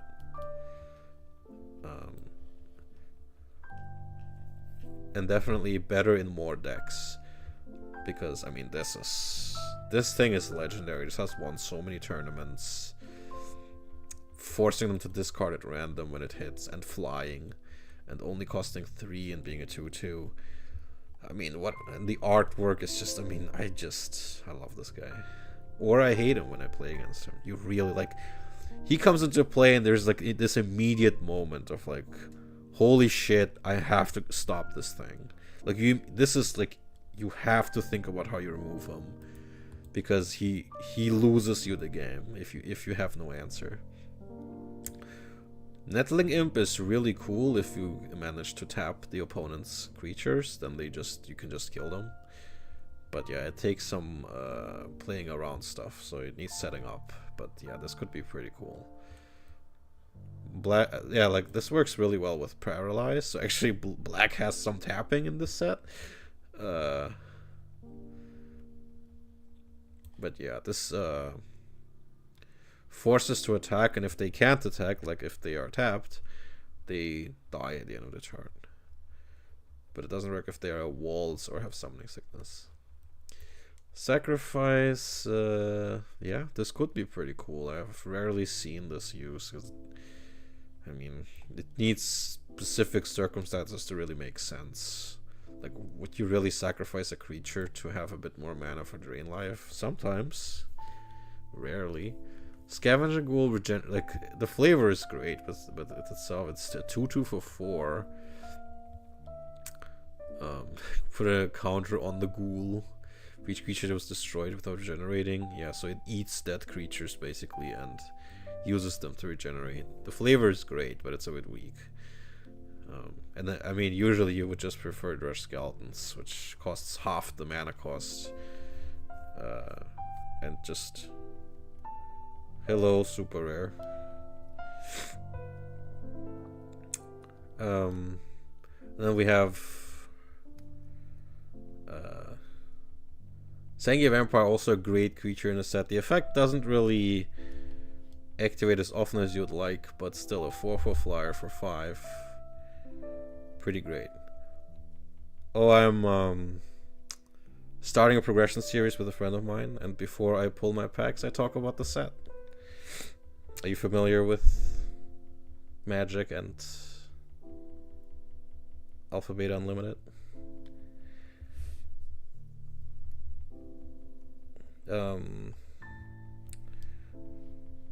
But generally this is a card game channel, so we play many card games, but yeah, for this we're doing Magic tonight.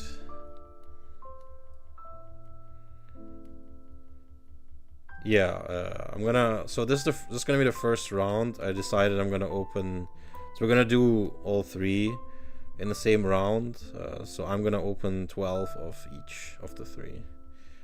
So just to simulate, because Alpha doesn't have Volcanic Island and Sacral Protection Black, so I wanna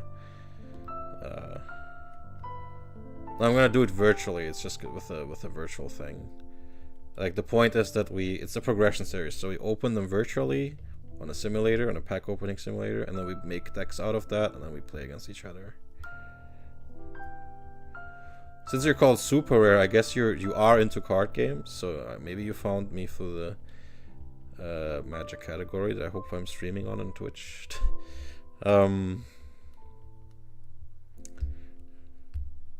Are you into just Magic or other card games too? Like, we stream a lot of stuff here, like Grand Archive, Sorcery, Yu-Gi-Oh, sometimes Pokemon.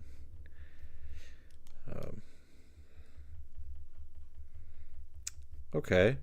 Recently I've played Gundam and Riftbound too, so there's a lot of live streams on the YouTube if you want to check them out. Yeah, it's great to pick up Magic players too, because that's something it's one of the games I've played the longest. Okay. So yeah, I mean, if you want, you can rewatch you can, like, if you're on the YouTube, you can rewind back to where I talk about the other colors. Oh, well, maybe you don't like modern Pokemon, but we're gonna play the old formats too. Like, base fossil is pretty different from, I mean, not that different, but it has some peculiarities. Maybe the nostalgia will help. But we'll stream Pokemon 2 very soon. So yeah, if you like, you can rewind to a previous part of this stream on YouTube. You can't on Twitch, but you can on YouTube. And listen to me yap about the other colors. But I'm trying to get this. I'm trying to make this not take 5 hours, so I kind of have to. Okay, I think. Yeah, Simulacrum is. Yeah, I mean, also pretty black effect. Like, I like the flavor here, but I've rarely used this. Like, maybe I should use this more often, but you kind of need to, like, setting this up is not that easy. Well, I definitely agree with you in terms of non-rares. Like, if you're playing limited, then black is probably the most likely one you're gonna end up with. Like, it's probably the best one with the commons. But if we include rares, like if you just have full availability of everything, I think it's kind of tough to compete with blue, because you just have the card draw, you have stasis. It's kind of crazy, but yeah, black is a very strong contender. That is true, yeah. Sinkhole being a common is insane. Yep. I totally agree with you there. I did say that, yeah. Sinkhole. Like, when I talked about Sinkhole, I was like, yeah, that was maybe the most insane thing. And Demonic Tutor being an uncommon is also insane. Black definitely a strong contender. The way I would rate them, I guess, if we don't count rares, that's pretty difficult actually. I think white is also very strong, because Source to Plowshares is an uncommon. And black is a bit, since black doesn't usually, yeah, Animate Dead also being uncommon. The thing with Sinkhole is that black often kind of needs, like, it's more like, if you don't draw into Dark Ritual and Hypnotic Spectre very quickly, black is a bit slower in the follow-up compared to red. So if you're in red and you draw the quick damage and the Stone Rains, you just win before the opponent can recover. In black, there's I think a little bit of a larger possibility that your opponent can stabilize if you're lacking a follow-up. But you could play like Frozen Shade, which is also a common, or Hypnotic Spectre. If you have those, then, and you keep up pressure, then yeah, then it's ridiculous. But it is a bit more balanced than just the mana cost would suggest. And red does have Lightning Bolt at just common also, and it's just 1 cost, so they don't need many lands to get you off your tempo. So yeah, I just love playing limited with this set. There's like a lot of things that you wouldn't really think about, but it's so cool. So Simulacrum is like a very black flavor thing where you redirect damage to a creature. Yeah, you do.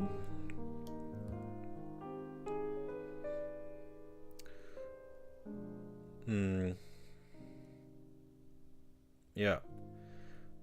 Yeah, Terror is really good. Terror is just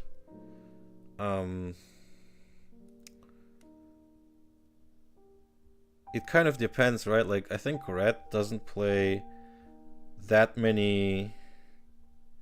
Yeah, Sacrifice, I don't know. Like, I have not used it much, but the thing with Sacrifice, like, if you want to play like black aggro, then like drawing very quickly into all these parts, like a creature, sacrifice, and the thing that you use the mana for, like Drain Life or Pestilence, can be not that easy. I mean, theorizing about it is one thing, but then you like practice with these things, and then and then the matchups. I really love the matchups. Like, again, but I feel like Red has a pretty good matchup against Black, because unless the game takes so long that you play the Drain Lives. But usually Red can aggro faster and has the removal.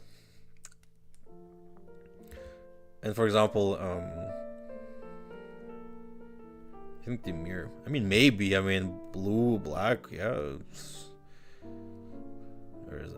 The thing is, if we include rares, then we include the Moxen, right? And then people just kind of played 5-color soup, right? Like, it's just because like then you had basically all the fixing, and then you played blue for recall, black for demonic tutor, white for swords, green maybe for regrowth, and red for the lightning bolts. Yeah. Right, and also Black Lotus, obviously. Like, if we include that, like if you really maximize, if you have full card availability, then it was 5. Like, the best deck was 4 or 5 colors anyway. Like, it wasn't really like, oh, I'm playing. And you also had all the dual lands and everything. If everything's available, then I would say 4. Yeah. With blue you add recall, and I'm not sure Time Twister would go in every deck like that. I think Time Twister kind of needs a little bit of a payoff. If you play it as a purely defensive card, like, I've seen it backfire pretty often. Or it's a combo extender, but you kind of need to know what you're doing with Time Twister. I feel like if you just blindly fire it,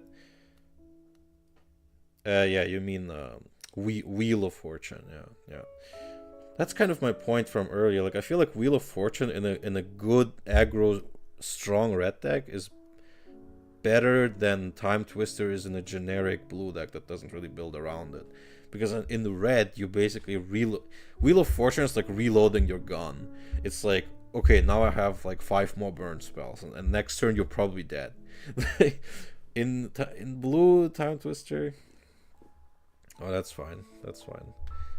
I'm not an English language elitist. Also, it's an international game, am I right?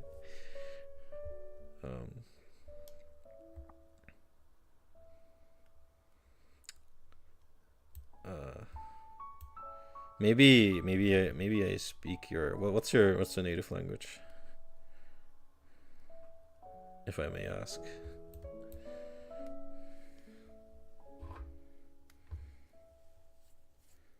Damn, I was just about to guess Spanish, because you're probably. The likelihood was very high because you're probably from the American continent because of the time zone. And the other most likely option besides English was Spanish. I was about to guess Spanish, I swear. Yeah, no, I don't speak Spanish, but very beautiful language. Yeah. Anyway. Yeah, so Simulacrum is basically to force one of your creatures to take damage for you, which is a very selfish black effect. I like the flavor there. Wall of Bone, honestly, pretty solid. 1/4 that regenerates is very hard to kill. Like, Lightning Bolt isn't even if it couldn't regenerate, wouldn't be enough. Psionic Blast sometimes is, but yeah, this is very hard to get rid of. So yeah, I mean the best, I don't know, like the best ways I guess are swords or just flying over it, or Terror doesn't work either, so this can be very, very annoying, but yeah, maybe just running more than one creature, like a bunch of creatures into your opponent, so it can only block one. But yeah, this can be very annoying. Okay, so that was black on commons.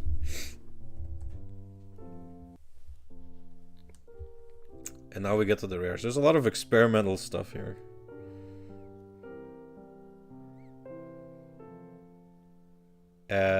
I don't think that works. Like, you cannot... Like, regeneration doesn't work from sacrificing. Because regeneration prevents destruction. This creature would be destroyed, so sacrifice is not destroy. Sacrifice is not a destroy effect.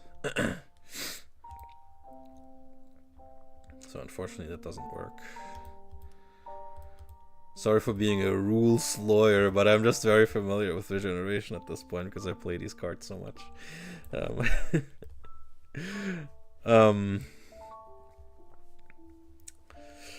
So yeah, black rares. So yeah, I do kind of. I feel like maybe the first round I do want to do play with anti. Like I want to try some of these cards for the first time ever. So yeah, black had a Black Crusade, basically Bad Moon, which doesn't even cost black for some reason. It's only colorless black, which makes it much more splashable. But I mean, you would still play this in a black deck, obviously, probably mono black. I have seen this much less than Crusade, obviously, because black is just not really the aggro go white with creatures color, at least not in this set. But I mean, you could. I mean, making every Dredge Skeleton a 2/2, making every Black Knight a 3/3. That's crazy strong. And with two of these in the field, every Black Knight is a 4/4. Like I've seen many games won with Bad Moon. It's an amazing card. I don't really understand why it's colorless. It's crazy. Contract from Below, the best draw card in the set, bar none. But requires playing for anti, so I've never seen it as cost. But it would be cool to try this. Like, it would be cool to try playing for anti and playing this. Yeah, this is swapping the anti, so I also have never seen Dark Pact. These are some of the, like, I think, actually black, I think, is the only color that does stuff with anti in alpha. Later there would be more colorless stuff, like artifacts, but I think black is the only... Like, the only cards that do stuff with anti in alpha are black. Which is pretty unflavored to me. You're basically, like, trying to cheat the anti rule. Because Dark Pact is hilarious. I mean, you're swapping it with...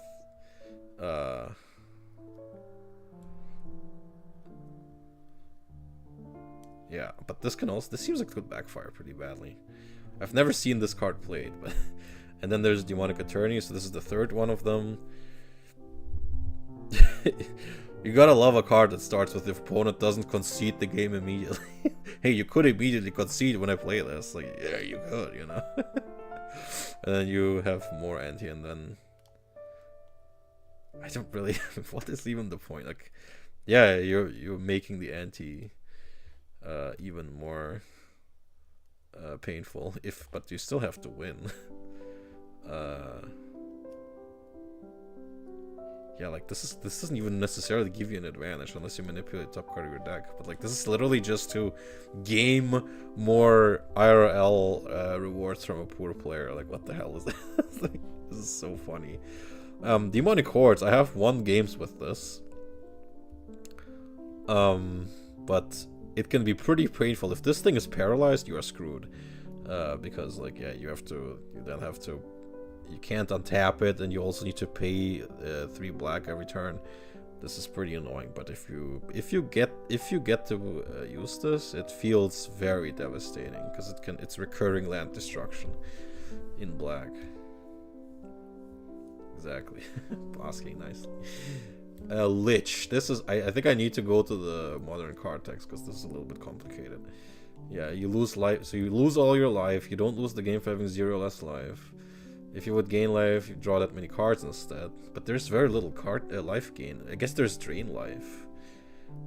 I Whenever you dealt damage, I mean, yeah, this, I mean, Lich is kind of bad. It's very experimental, so it makes sense that it's a rare. But this effect is just, bro. If you can't, I mean, yeah. And if this is put into a grave, you also lose. Oh my god, yeah. This is if you're memeing, like you want to basically turn yourself undead. You, the player, become a Lich. This is what that is. Yeah, this is... Lord of the Pit was an amazing collectible, like almost like Shivan Dragon, but it's just tough to play it. 7 is a lot. But, I mean, yeah, if you successfully swing with this, you probably win that game. But also you need, I mean, having to sacrifice creatures constantly is also rough, bro. This has amazing art, it's one of the most iconic cards in the history of the game. But it's not Josanne Gem, like it's not actually as good. Mind Twist, okay, look. There are some cards that really have the art, like, I feel like the Power 9 are biased in favor of blue, because why the fuck is Mind Twist not on it? If you play this turn 1 with some Dark Rituals, or even just one, but especially if it's more of them, if it's Black Lotus, Dark Ritual maybe, and this, you basically win. Like, you just win. Mind Twist is fucking ridiculous. This is the most powerful spell in the whole game.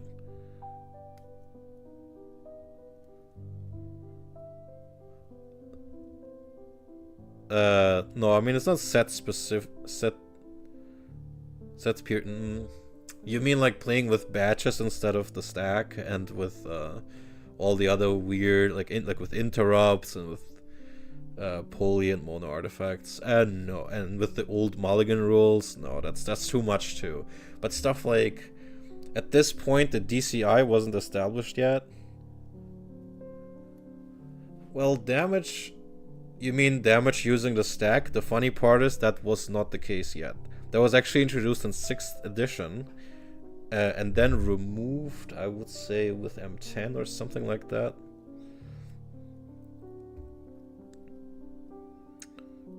Resistance preparation or good hand. I mean, I don't know. Like, even when the game goes longer, unless you're playing against someone with a bunch of, I mean, but even if you, like, yeah, you need to make sure the opponent doesn't counter this. That part is true. But other than that, like, even if you draw it mid-game and your opponent has like 3 or 4 cards in their hand and you maybe have 1 Dark Ritual, that is so devastating. I mean, honestly, it's like the anti-Ancestral Recall. This thing is just ridiculous. And there's a reason why it's banned in Legacy. It's and has been banned for forever, you know, like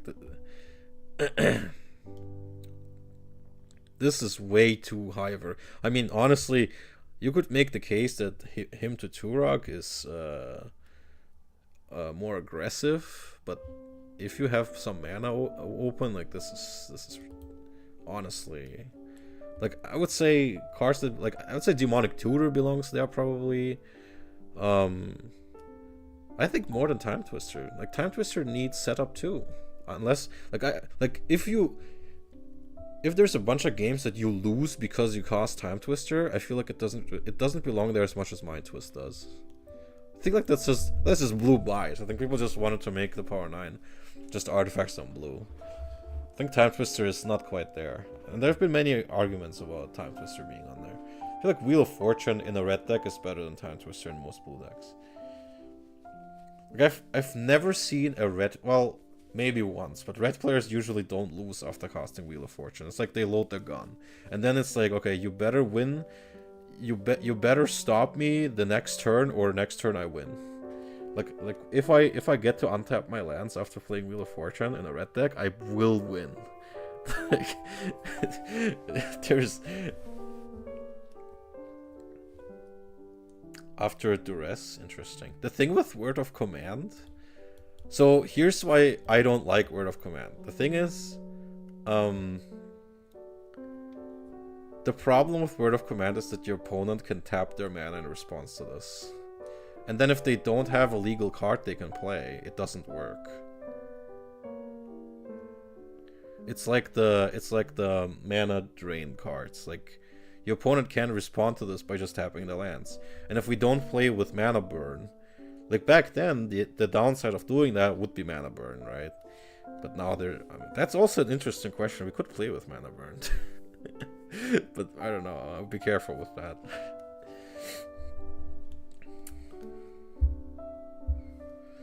So this is one of the 5 cards that was not play tested when they made it. And if they had play tested, I think they would have figured out that you can respond to this being on the stack, or being on the batch, I guess, by tapping your lands. And then you have to pick a playable card.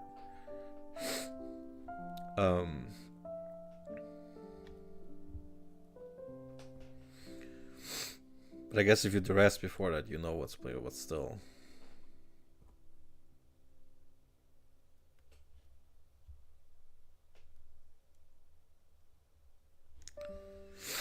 Anyway, or they could respond by playing the if it's an instant or something, they can play the card. So this is interesting.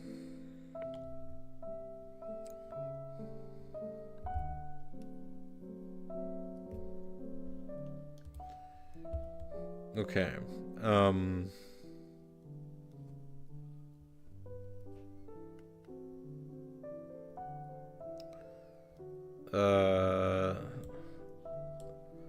Zombie Master. So this is the Black Lord, like Lord of Atlantis or Goblin King. And but it doesn't give +1/+1 for some reason. They didn't let this guy. It even has Lord in the creature type line, but it doesn't let them get +1/+1. But it does let them regenerate. So instead of +1/+1, you give them regenerate, which is pretty nice. But literally the only zombies in the set are the Scathe zombies, so that's pretty much that. So it's like you have Goblin King and Mons Goblin whatever, and you have Lord of Atlantis and the Pearl Tridents, and then you have this guy and the Scathe zombies. And that's kind of it. They just gave 1 creature each.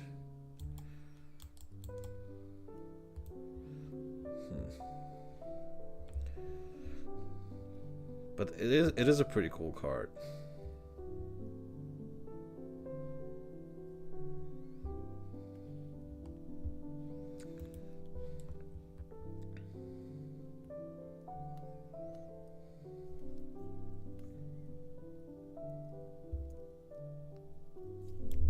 Yeah, I think in this very set there was only wait, did I skip? I think I skipped a bunch of things. Oh man. Nether Shadow is the only creature in the set with haste. And it's black. Like,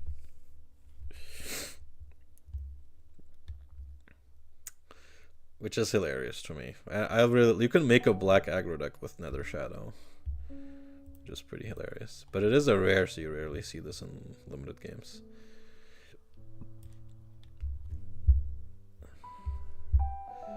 Nightmare, flying, and power and toughness depending on how many swamps you have. Pretty cool. Royal Assassin, one of the best kind of more defensive cards in black. If you have this out, if your opponent can't remove it, if your opponent can't remove Royal Assassin, they can't attack basically, unless they have Sarah Angel, so they don't need to tap.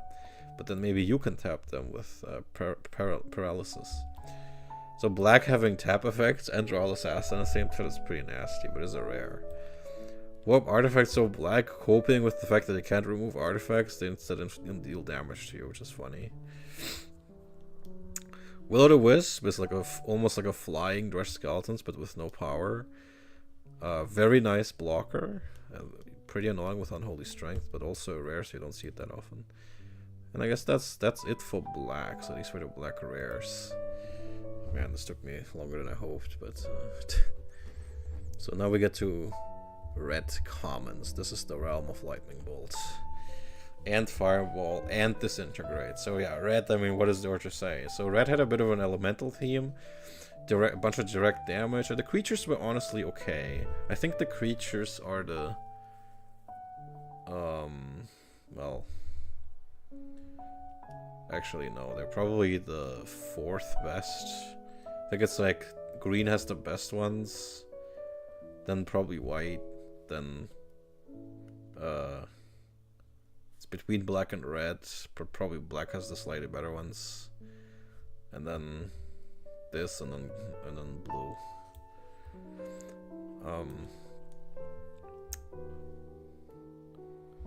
Yeah, red commons also extremely strong. Disintegrate, perfect against black. This is, you will need this quite a lot while regeneration is still a thing. Dwarven warriors, also actually kind of maybe underrated. They make it so creatures of power no greater than 2 are unblockable. So this is really nice if you have like, I guess, not sure about stuff in red, but I mean like Hypnotic Spectre is pretty nice. Or other things. Earthbind, yeah, this is common removal for flyers. Like it grounds them and inflicts 2 damage to them. So this is the hilarious Hypnotic Spectre killer. Like you could put this in a sideboard just for Hypnotic Spectre. It's just like on site, 1 mana, destroy target Hypnotic Spectre. That it might as well read that, you know. it's like it makes them pretty upset if you use a card like this that's usually not looked at twice to destroy the Hypnotic Spectre just like that for 1 mana. False Orders, this could be funny if you have space for it, but you rarely do. Fireball, I mean this thing is legendary. Yeah, I mean you don't see art like that anymore. Yeah, it's both mud, or is it mud or is it markings? I don't know. Maybe it's mud. And bondage. Nice. Anyway, Fireball. Also one of the most misplayed cards of the set because people just refuse to read this one word that says evenly. They want to deal damage. They want to be like, I pay. Where is it? Yeah, they want to be like, I pay 5 to deal. Or I pay 6 to deal 3 to this and 2 to this, but you can't. It has to be even. Actually, it would cost 7. It would cost 7 even if you were to do that, because yeah. So even I have to think about how much it costs. Again, this is the one that makes people think the most about how much they want to spend and target what.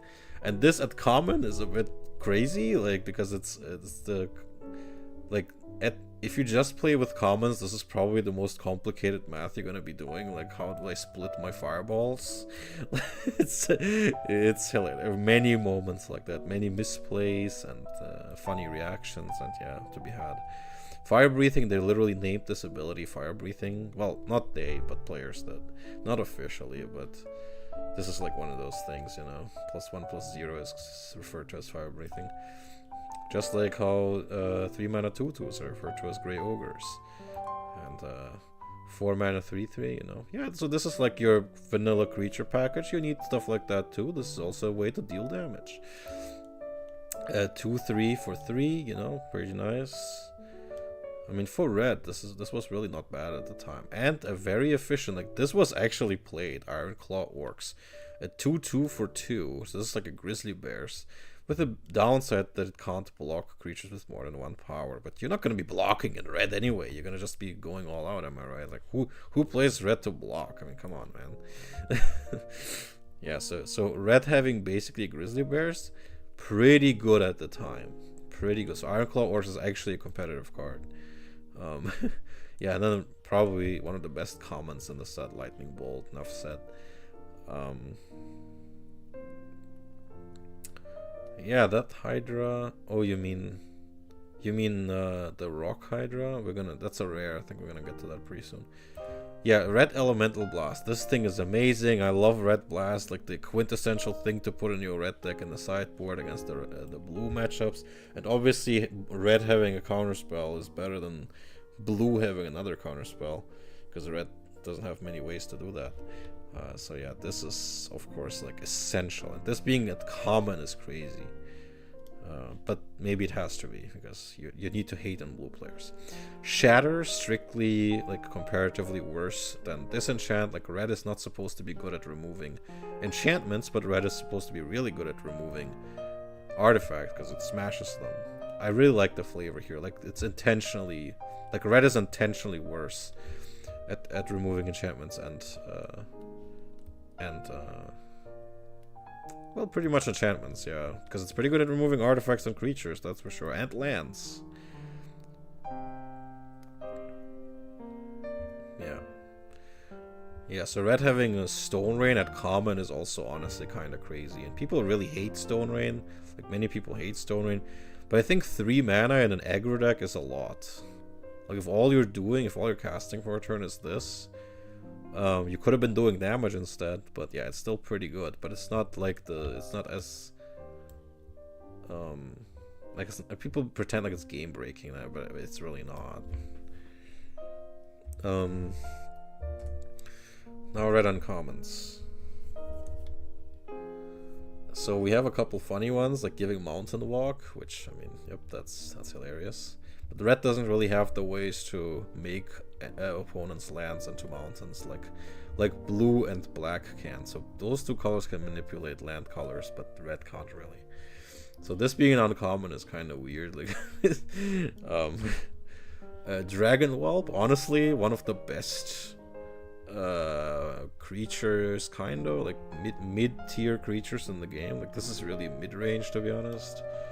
And it can be a 5/3 without dying. And if you need to, like, go all out for the last, like, if you really want to go for the win with this, of course this can go higher than that. But this is basically fire breathing on a creature. Dragon Whelp is really cool. And we have Dwarven Demolition Team. So yeah, so red had dwarfs back then. And I think they reintroduced dwarfs not long ago, but in white. I don't remember if dwarfs were also in red again, but it could be. I don't really remember modern sets as well. So yeah, so red also had a wall hating thing, which makes sense. They smash artifacts and they smash walls. Red hates walls because walls are slow and can't attack. So 8 wall snuff set. Then you have this really funny art of Earth Elemental. So this is just. So this is like kind of like a reversed Fire Elemental. Same cost, 4/5 instead of 5/4. I often honestly kind of prefer Earth Elemental. Well, yeah, it's because the red is just, I mean, it's not like some complex weaving a disenchant spell like white does. It's just smashing, it's just shatter. So that's why red is good at destroying both land and artifacts. And walls, like everything that's like inanimate and made of stone or whatever, metal.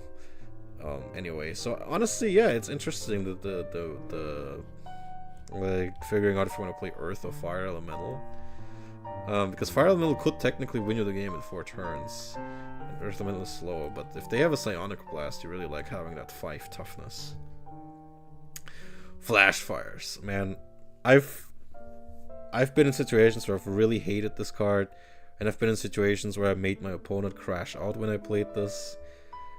This is a hilarious, like, I love I love Flashfire. Like, just, I mean, if you play this against a white player, the game is basically over. I mean, if this resolves, it's over, dude. Like a one-sided Armageddon sometimes. It's kind of over at that point. Like, you cannot recover against red, not in time. Goblin Balloon Brigade, the funniest part about Goblin Balloon Brigade is that it can dodge Earthquake. I just love that. I love interactions like that.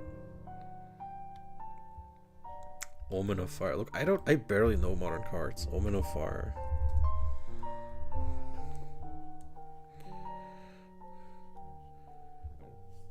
Oh, it's alliances. That's not.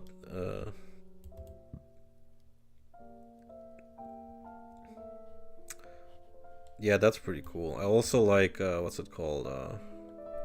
Anarchy. I think that's still played in pre-modern sideboards. From Ice Age. This also sidesteps protection from red. And it's one of the very rare old red cards that can get rid of Circles of Protection. That's what makes it so useful. I love Anarchy. And it's only an uncommon.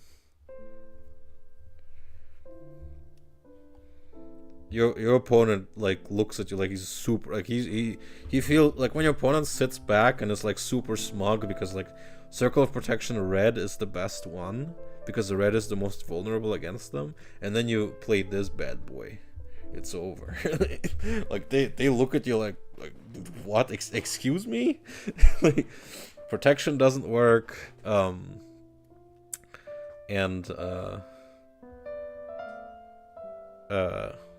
Well, I mean, actually, wait a sec. Protection does work. Wait, no. No, it doesn't. It doesn't. Protection is from getting targeted and getting blocked. Yeah, otherwise Wrath wouldn't work against Black Knight, but it does. And from damage and from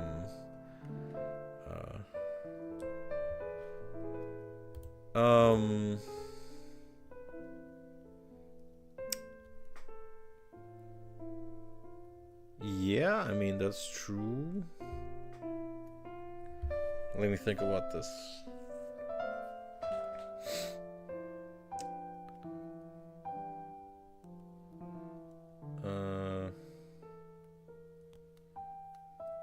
Planes are white permanent for each white permanent. But the thing is, they can choose. That's what makes this a bit annoying. Like if they don't have that many white permanents, they can just sacrifice their planes instead.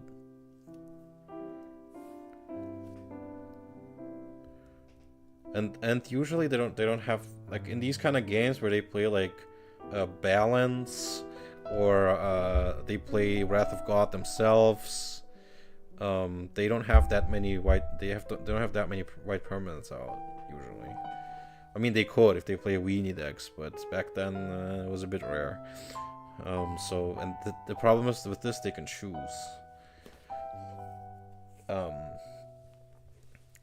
So, but it is. I haven't thought about this. I mean, it's a rare. The rare set of cards I've seen the least in gameplay. So, but yeah, this is pretty cool. Thanks for pointing it out. Yeah, it's something I don't even know about this card actively. But yeah, my go-to is Anarchy. It's really crazy. Especially like because like their smugness disappears. Because white players get really smug when they play circles. They're like, yeah, it's over. You might as well concede. Especially against red, right? But because the whole thing is damage. But then you play Anarchy and it's like, it's fucking over, dude. Like, you thought it's over for me, but it's the call an ambulance meme.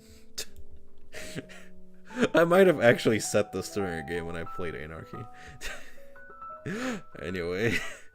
So yeah, Goblin Balloon being able to jump up and dodge Earthquake is hilarious.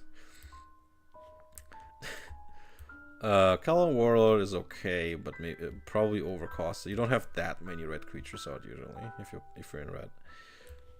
Orcish Artillery is amazing. I've used this on a lot of many things in the set don't have more than 2 toughness, so it's great recurring removal. Even if you hurt yourself, but you are in red, so who cares, right? Orcish Oriflame, the famously misread mana cost. But it is okay in limited, but yeah, it's a bit of a steep cost. Stone Giant is pretty funny. You can give things flying. I think this actually is destruction, so if you're regenerating, yeah, this is destroy. So you can use this with your Uthden trolls, with these guys, and they can regenerate, so they can regenerate from this. So that's funny. So you can infinitely throw Uthden trolls at your opponent. Flying Uthden trolls and then let them regenerate. So that's funny. Yeah, Tunnel is most likely bad, but feels pretty bad if you have like if you're hiding behind a wall of swords and your opponent uses tunnel. But I've actually never seen this happen. I've never seen tunnel resolve, I gotta tell you. But maybe if you're really hard up on. Okay, wall of fire, yeah, makes more sense than wall of water to me, having the fire breathing effect. And the wall of stone, I think I've very rarely seen this played because it's so passive when you are in red. Like, why would you play 0-8? I've seen wall of fire played, but wall of stone is like when you're really hard up. Like at that point, you're like really desperate for creatures. Yeah. Red rares, they are some pretty experimental ones too, and some pretty annoying stuff. Chaos Lace, yep, Earthquake, I love Earthquake, it's so cool, ends the games, it works against protection, no, it doesn't work against protection, but it can finish the game, even if, no.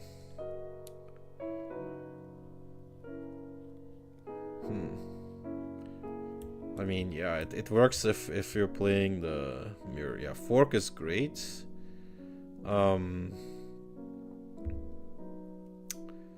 because you can use this as a counter spell, and then you could have a red counter spell, like literally the card counter spell but red.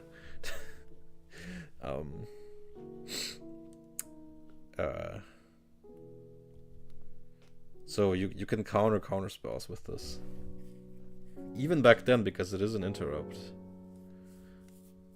Yeah. And I also kind of like that it turns it remains red. So really love Fork. Or you can double your fireball, and then you have to do even more math. Like you have to okay, do I just put my mana into fireball, or do I copy my fireball with Fork? And then how much do I need to pay exactly? And do I split it 4 ways or whatever? And then, yeah, you can take long turns with this thing. Fucking fireball, dude. Anyway, Goblin King, the third lord.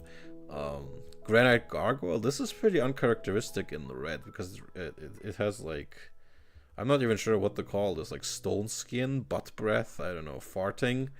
Because it's fire breathing, but the butt, you make the butt bigger. I don't know what, I guess it's stone skin. So yeah, this can be very hard to kill, especially in a mirror match.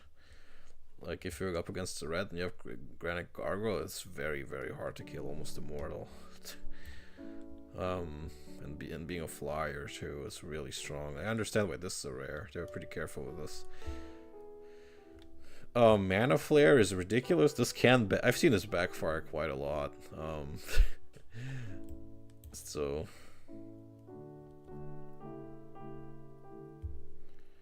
Mana Barbs, you mean this thing? Yeah, this is extremely aggressive. The game probably is not gonna last many more turns if you play this. I think it's good that this is a rare, because yeah, playing against red with this in play is you maybe have one more turn to win if you're up against this. If they untap with this in play, the game could also just be over at that point.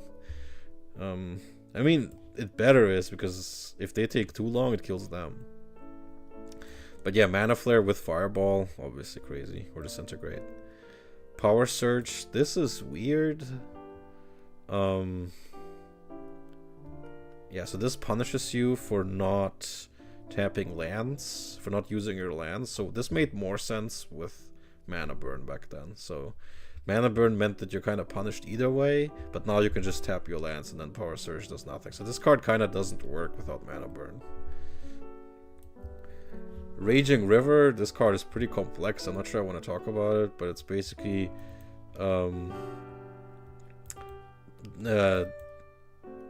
defending players' creatures are divided into, if they're not flyers, they're divided into left and right, so that they have a river in between them.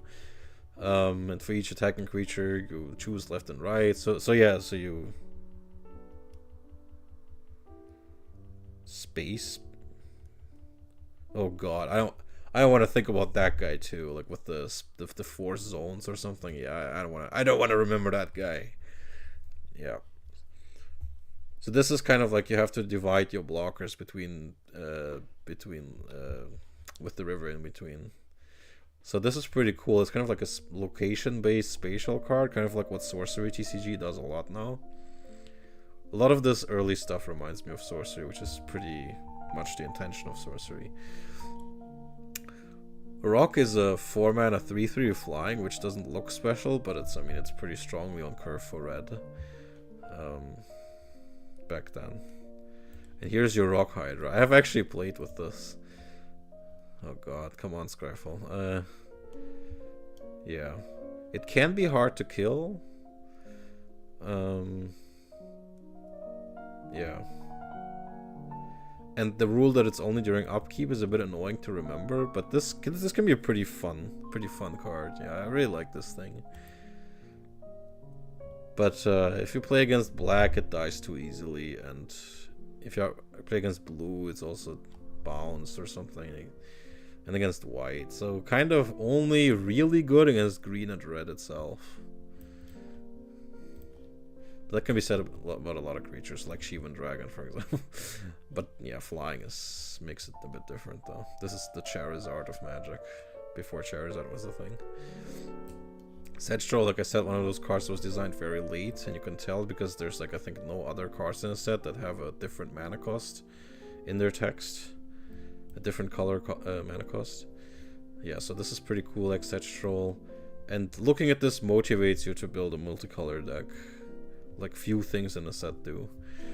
Smoke, this is very annoying. Doesn't really fit red.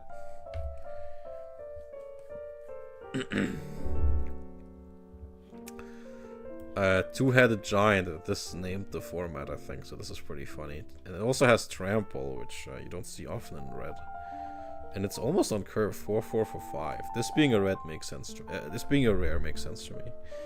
And being able to block the creatures is also funny, but it's not really, like, you're not really blocking much in red. I would, like, say, hope you don't.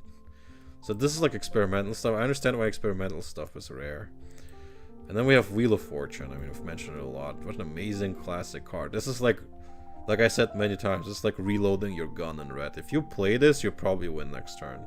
Because you have more lightning bolts, more fireballs, earthquake, more forks, and more creatures, more everything. But you better win next turn, or your opponent benefits too much from this too. Okay, no, we're already at green, so we're almost done.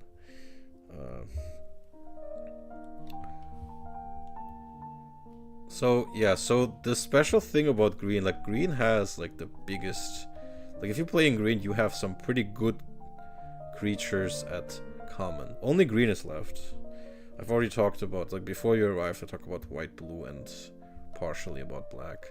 But feel free to go to the YouTube and rewind, and then you can listen to me yap about everything I've talked before.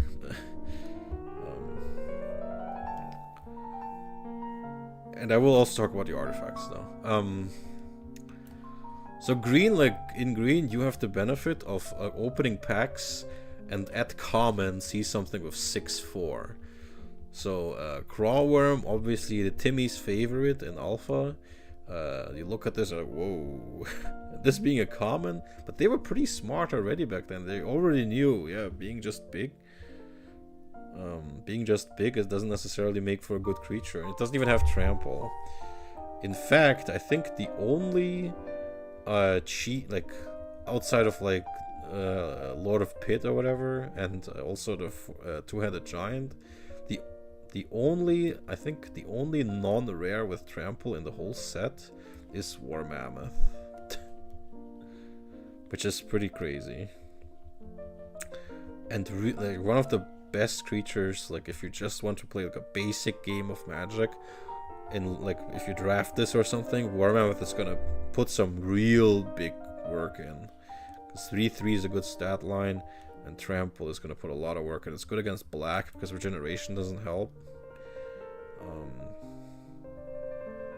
And it's good against white in many cases. And yeah, fog, of course, the classic. There's still like turbo fog decks, like this named so many things. green is really the combat color in this set, and I was thinking a lot about why does green have fog? Like, why would green want to negate damage, or like completely blank combat damage? I think green is just the king of combat in this. Like, it's all about like it's the one that dominates what happens in combat. Except for white, I guess. White is also in this, but in a different way. Yeah, Giant Growth also like maybe the best balanced boon cycle card, because Lightning Bolt is for many periods too strong. Ancestral Recall, we don't need to talk about that. Healing Salve is too weak. And Dark Ritual kind of depends. Like for a lot of the early years of the game, it was okay. But honestly, yeah, nowadays it would be way too much. But Giant Growth, you know, it's always solid or good. It's always like in this middle. And it has won a lot of games. Giant Growth is such a classic card. And one of the main reasons to be in green alongside Llanowar Elves and Birds of Paradise. Yeah, Giant Spider, pretty cool. 2/4 for 4 with reach. I like how this does not fly but can block flying creatures. Yeah, I guess it depends. You know what? You have a point that Lightning Bolt gets worse the more toughness creatures have, and nowadays creatures are so strong that maybe you are right. Maybe Dark Ritual is the second best one now. Yeah, maybe you have a point, yeah. Lightning Bolt suffers from creature quality being too high.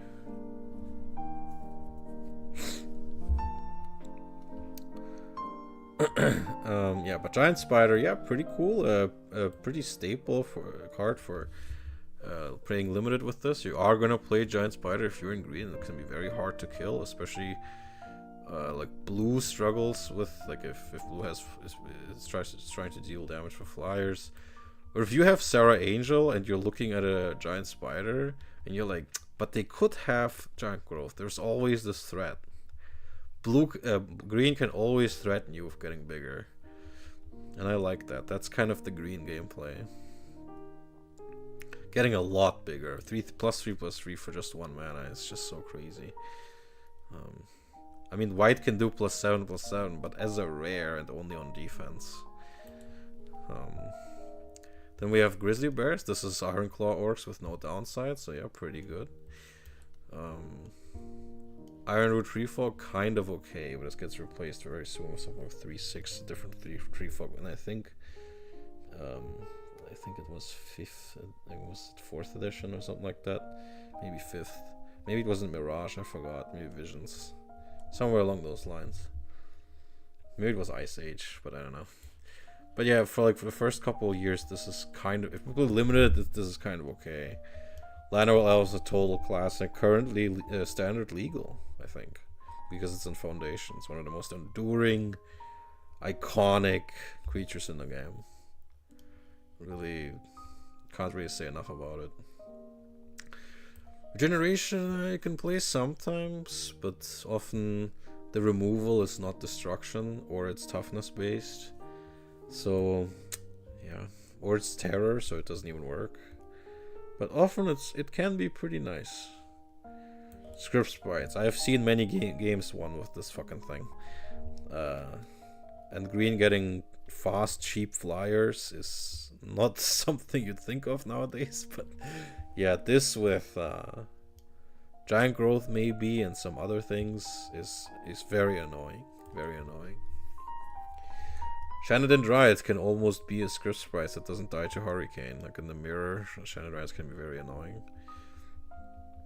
Like winning games with these little annoying stingers feels good for you and really bad for your opponent. Stream of Life, I have very rarely seen this played. Like beginners maybe like this, but however, Tranquility is really good. I think green get life gain. No, green gets a lot of life gain. There's a lot of cards like this. There's a lot of there's like one that gives you 8 life. Like green gets a lot of life gain stuff.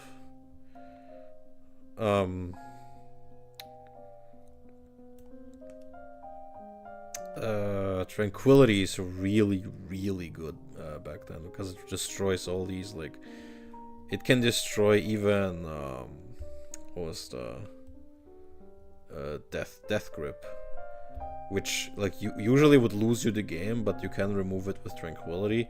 It also gets rid of Circles of Protection, which are usually pretty devastating. Like, Circle Green is pretty devastating against green, but you do have, like, that's kind of the thing I like about green. Green is not very good about spot removal.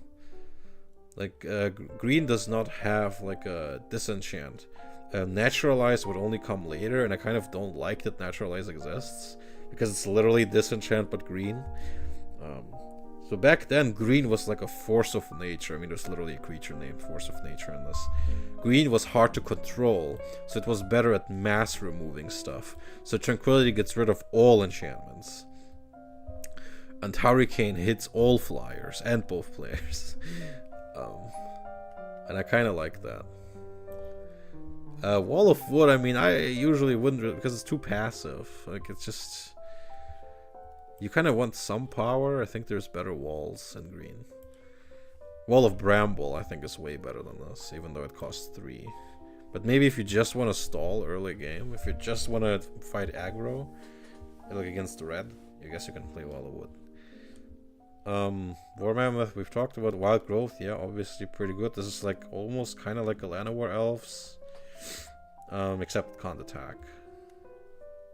But maybe it's also harder to remove, I guess. I haven't played this that often, but I should, though. That's... Okay. One of maybe the most fun cards in the set, Berserk. There are so many cool ways to use Berserk that people I haven't seen discussed much.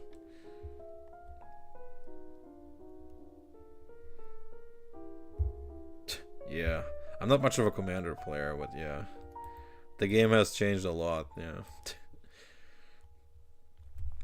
I'm here to look at the simpler times. But yeah, there's so many cool things you can do though. Like, for example, with Berserk,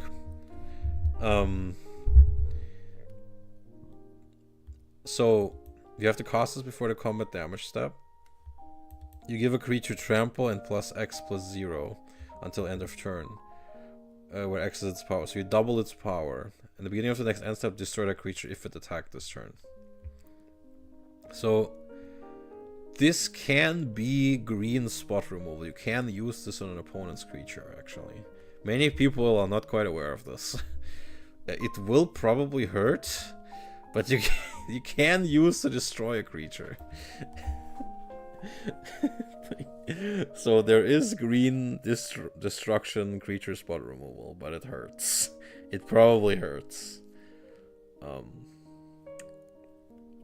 The other thing that people kind of overlook often is that this works on blockers, and then they don't die.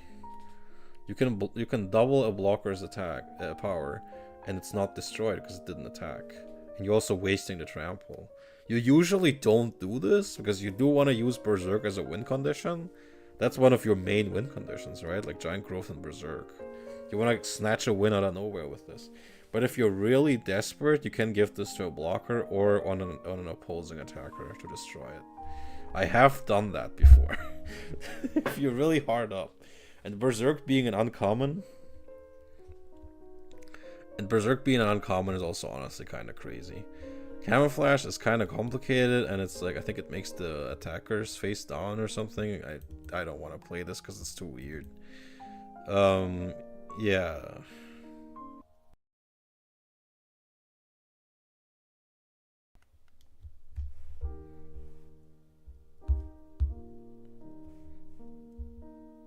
Sorry, my stream disconnected for a sec. I think I'm back though. I hope you're still here, Super Rare. My OBS kind of disconnected for a second. But I think the stream didn't disappear or anything, but it was off for like 2 seconds.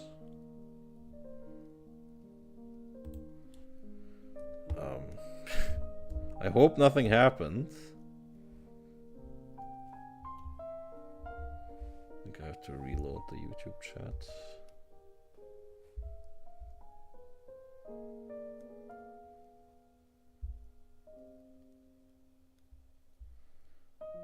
Damn, I hope it didn't disappear on me. Do this. Yeah, so I think I'm back. Well, Super, if you're still here, it would be cool if you wrote something so I know that you didn't get kicked out. Anyway, so I really love Berserk, and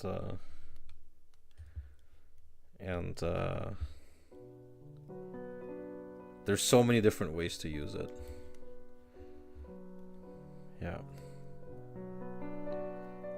And there's Channel, one of the famous combos with Fireball, obviously, that's why it's called Channel Fireball.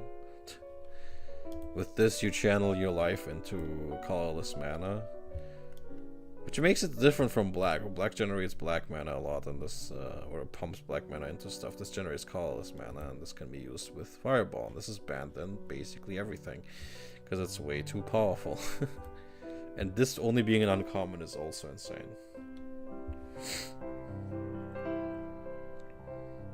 Damn, I think Super Rare disappeared. Oh no, that sucks.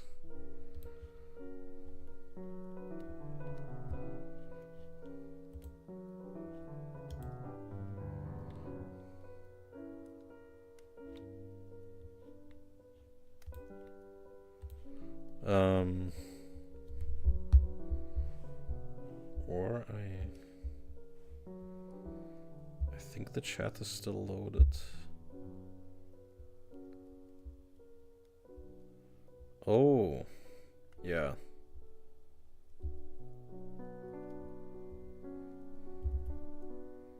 Oh, hi Zero. Wow, now I have 2.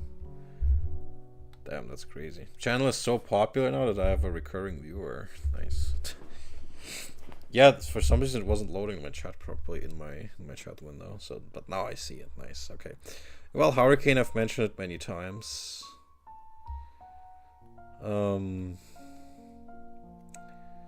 Also a great card to get rid of stuff with protection. And also actually a great finisher, because it's one of the few ways in green to direct damage to your opponent. So if you want to just play very aggressively and beat them down in aggro style, you can play Hurricane as your big win con. So it's actually played in main decks more often than one would think. Yeah, Ice Storm. So green gets Stone Rain, but at uncommon they kind of stopped doing that after, I think green had Thermokarst in Ice Age, and it had something else in, I think, Mirage. There was another one like that there, but I think after that they stopped. They didn't want to give green light destroy. It just didn't really fit. Green is more about ramping itself up rather than destroying your opponent's lands. It's kind of felt out of flavor. Yeah, and still energy is kind of sorta a way to give something vigilance.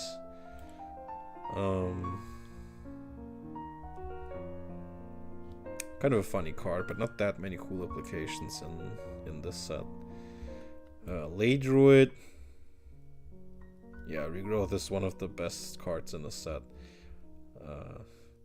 Honestly, like, one of the, like, maybe the main reason to play, like, this and Birds of Paradise, I think, are the main reasons to play green in a 5-color good stuff deck. If you have all the rares and stuff, like, Regrowth and Birds of Paradise are the cards to splash green for. LEA Druid is, I think, only good if you have lands that make sense for, like, playing this guy just for color fixing is probably not worth it. Life Force is the pair to Death Grip. So yeah, this is really cool to play against black. They're gonna be really upset about it because black can't. So it's kind of imbalanced, right? Because green has a way to get rid of enchantments and black doesn't really. So Life Force is kind of better than Death Grip is. And having a hoser against black is better than a hoser against green, because green is generally a weaker color, at least at that stage.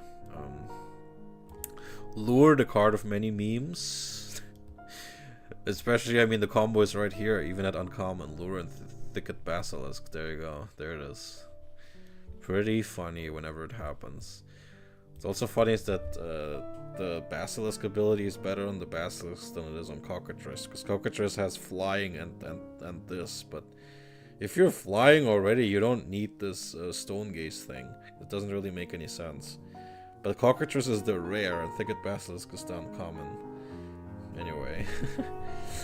Yeah, Regrowth, yeah, this is crazy. I mean, black gets raised dead at common for 1 mana, but only can return creatures. This can return anything. Including Time Twister, which, this is what enables the loop, right? Then Tsunami, this, I mean, if you somehow get this through their counter spells, it's over. And Wall of Brambles. I like this one way more than Wall of Wood. It makes sense that it's an uncommon, regenerates 2/3 for 3. Yeah, this can be very annoying. Then Wall of Ice, this is kind of like this is the equivalent of the red, this is the Wall of Stone, which had 0/8. But I think that one had red colorless. This one has 2 and 1 green. And then we have Wanderlust, which is a pretty funny card.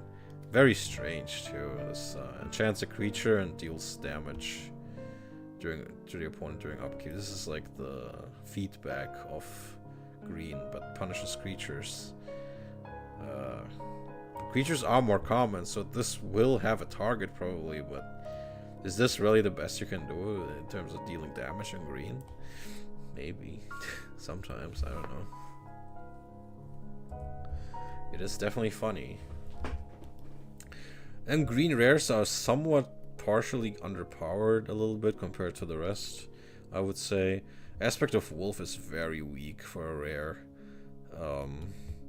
Like it gives power and toughness depending on how many forests you have, but only half and rounded down. Yeah, half the number of forests. It's very weak. It's just not enough. This is too weak. I don't know why they were that careful with this. It's not that great. It doesn't even give trample or anything. Yeah, Birds of Paradise. I mean, one of the most beautiful designs in the whole set. Yeah. Here's Cockatrice, the thing I talked about. This was just a Thicket Basilisk for 1 more mana, but flying is just kind of more of a non-bow with the Stone Gaze thing. Then we have Elvish Archers, which funnily enough didn't have Reach, because Reach was not an archer thing at this stage. It was more like a spider web thing, which you will also see in the card Web. Maybe one of the worst rares in the set. Like, all it gives is +2 toughness and reach to 1 creature. I mean, next to the Laces, this might be the worst rare. I hate seeing this. Every time I open this, I could just kind of laugh, because it's just, bro, really, this is a rare? Why is this a rare? It's not even complex or anything. It's just, why is this a rare? This could be uncommon easily. Could even be a common, maybe. This looks like it looks like a common. There's way more complex commons in this set, like Pestilence. Anyway, ran crash out over. Yeah, so Elvish Archers had First Strike, which is really cool because that's rare in green. It's just a very efficient creature. Creature 2/1 for 2 with First Strike. First Strike is just very strong. Fast Bond. Yeah, not really something you have much application for in this particular set in green, but very strong card, obviously. It's just green kind of lacks the draw power to really tap into this for now. Force of Nature, one of the most fun creatures in the set. 8/8 for just 6 with trample. I mean, this is amazing. This is really fun to play. But if it gets tapped, it's bad. Like, if this is paralyzed, it's pretty expensive to get this up and running again. Fungusaur. This had like 3 or 4 erratas of when exactly the counter is put on.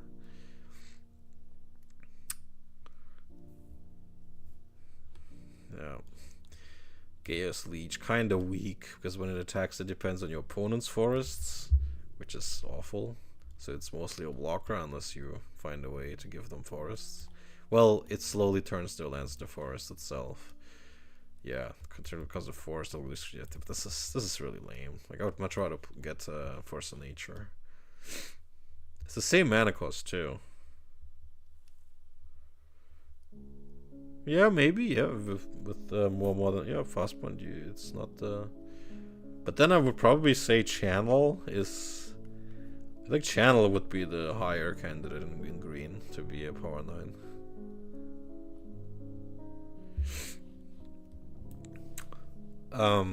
Kudzu is really annoying. I hate Kudzu. I hope nobody plays this shit. It's recurring land destruction, but it's like it keeps wandering back and forth. It comes tap destroy, the land control may attach to the land of their choice. Yeah, so it keeps being switched, keeps switching controls and destroying more and more lands. But it is pretty flavorful because it's like a plant that keeps destroying, that keeps spreading and destroying everything. It's really, I hate it. Living Artifact is pretty funny. Yeah, I mean, yeah, I guess. Yeah, Living Artifact. This is funny. Yeah. Each, it basically slowly heals you, but it enchants an artifact for it to work. Living Lands is pretty risky. I probably wouldn't play this. It turns your forest into 1/1s. Or all forests. Maybe this could be counterplay against your opponent, to be honest. We could turn their lands into forests and turn them into 1/1s. That's funny. But then it's probably easier to do this with the Kormu spell. Because it turns swamps into 1/1s and it's an artifact, so it can be played in any deck. Natural Selection. Some people say this is really the green. This belongs more in the boon cycle, because maybe this should have been the blue boon. Because it doesn't really make much sense as a green card.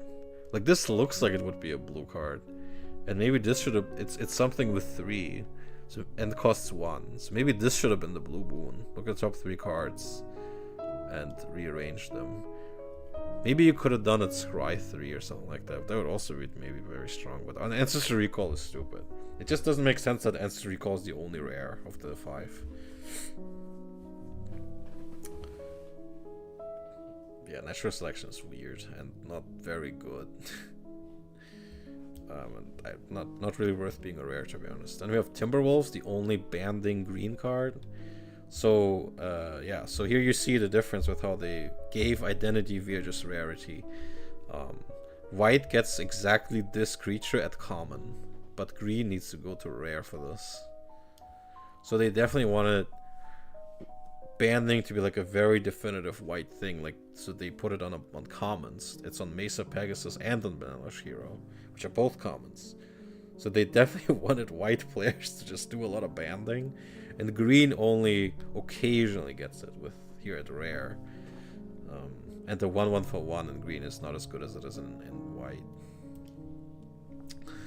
Then we have the first Enchantress already. Like, that's crazy. That was immediately a thing. Creature that rewards you for playing enchantments. So yeah, that's green. A lot of combat stuff. A lot of making creatures bigger, sturdy creatures, rewarding having forest in play. Yeah, some trample, even some flying, some first strike. Yeah, so green, pretty distinct from white. Like, white had more banding, it was more going wide. Okay.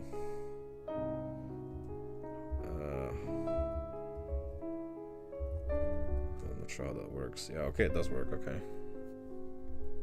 Yeah, web should definitely. Web is awful. Web looks like a common. Like, even complexity wise, it looks like a common. Maybe uncommon if we're generous, okay, but no. So there were actually no common artifacts in the set, which in itself is interesting, I think. They started at, so artifacts were somewhat special that they were not at common. They were uncommon at minimum. Okay, so we have Basalt Monolith, which is a bit of a awkward mana rock. But yeah, I mean, it can give you a burst. Black Vice is crazy strong in some decks, especially this card. I mean, this Hypnotic Spectre and Mind Twist obviously is the combo. I mean, that's just the obvious one, right? But yeah, pretty funny. The Rack, yeah, that one is. Wait, was that not in the set?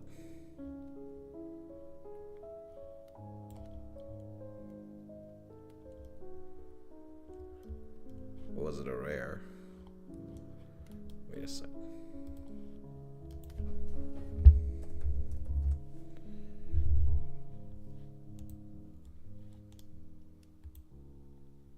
Oh, it was in Antiquities, yeah, okay. True, so the opposite of Black Wise was the Rack. Yeah. This one, you are punished for having too little meat on your bones. And the Rack is for when you have too much. No, other way around. This is 1 damage. I mean, is it really that bad nowadays?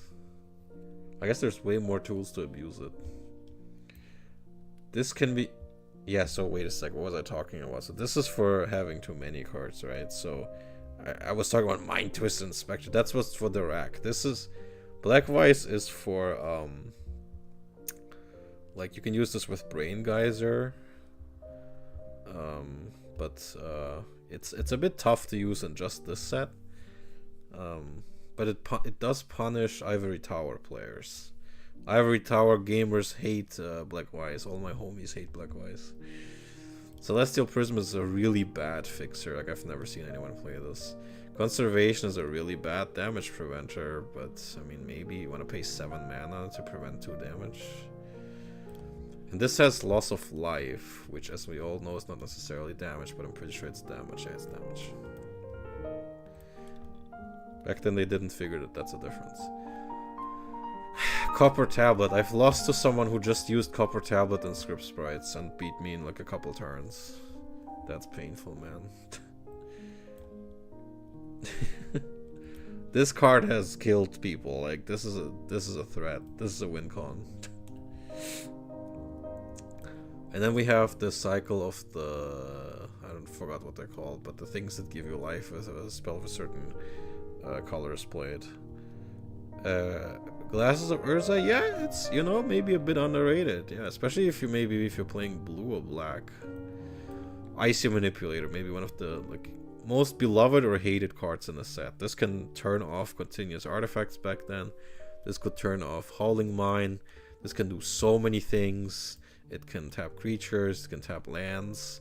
Like, crazy card. Nowadays, obviously underrate. But back then, this was a fucking menace. This was a staple in control decks. Everyone played this. It is insane.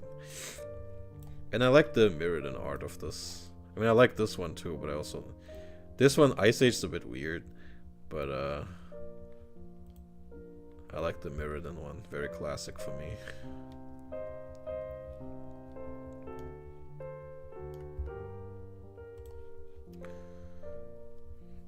Then we have this, an Ivory Cup. Jade Statue also could possibly a menace because it's so hard to kill and it's a 3/6 artifact. Terror doesn't work. Lightning Bolt is not nearly enough. You need 2 Lightning Bolts for this badass. Psionic Blast is not enough. 3/6 is such a stat line for... Fuck this thing. Like, this is so hard to kill. And then we have... the one and only Juggernaut. I think this was on the restricted list at some point. Yeah, 5/3 for colorless 4. This was just extremely efficient back then. This can win the game in 4 turns theoretically, and if you can protect it with counter spells, yeah, this was played in a lot of control decks as the win condition. Library of Lang, the discard protection. Living Wall, this is, oh my god, this is so hard to kill. 0/6 with regenerate for 1. Also immune to terror. Because it's a meat wall, of course. Oceanus Golem is also not bad. A 4/6 for 6, not a bit expensive, but pretty hard to kill. Again, like black and red decks really hate these kind of creatures. They just struggle. Like red can deal with Juggernaut pretty easily, but this guy, yeah, that's a menace. Rod of Ruin better than it looks, and like slow control games, control mirrors. This can be like a particle sorcerer, and don't be misled. Even if this doesn't have a tap symbol, it is a mono artifact, so it has to tap to deal damage. So it's not as good as it looks at first. Soul Ring, yep, we all know Soul Ring. Soul Net, kind of bad. Throne of Bone, okay, then we have that. Okay, and this is probably the last thing, yeah, the rare artifacts. Many of these are crazy. Ankh of Mishra is very strong. It can win the game very quickly if you don't deal with it. But it can also kill you. It's pretty interesting how they had Ankhs in the first set. That's crazy. Looks a bit like Monster Reborn. I'm not sure why it has to. I mean, I'm not sure what this effect has to. I guess it's. No, I have no idea. I don't know why what this has to do with putting lands into play. That's so weird. Anyway, Black Lotus needs no introduction. Chaos Orb. I'm not sure how we're gonna resolve this in Cockatrice, but I don't know. Maybe I kind of do want to make this playable, but I have to think about it. Oh yeah, Force Field, a very hated card. If you can't deal with it, it's just bro, what do you even do? Kills aggro in its tracks. Again, really good against black and red. Yeah, Force Field. And it's, if I'm not mistaken, I think it's the same. Like if you look at the background, it's the same big artwork that Mox Jet is on. And I think something else, but I forgot. Maybe these were the only two. But are you seeing this?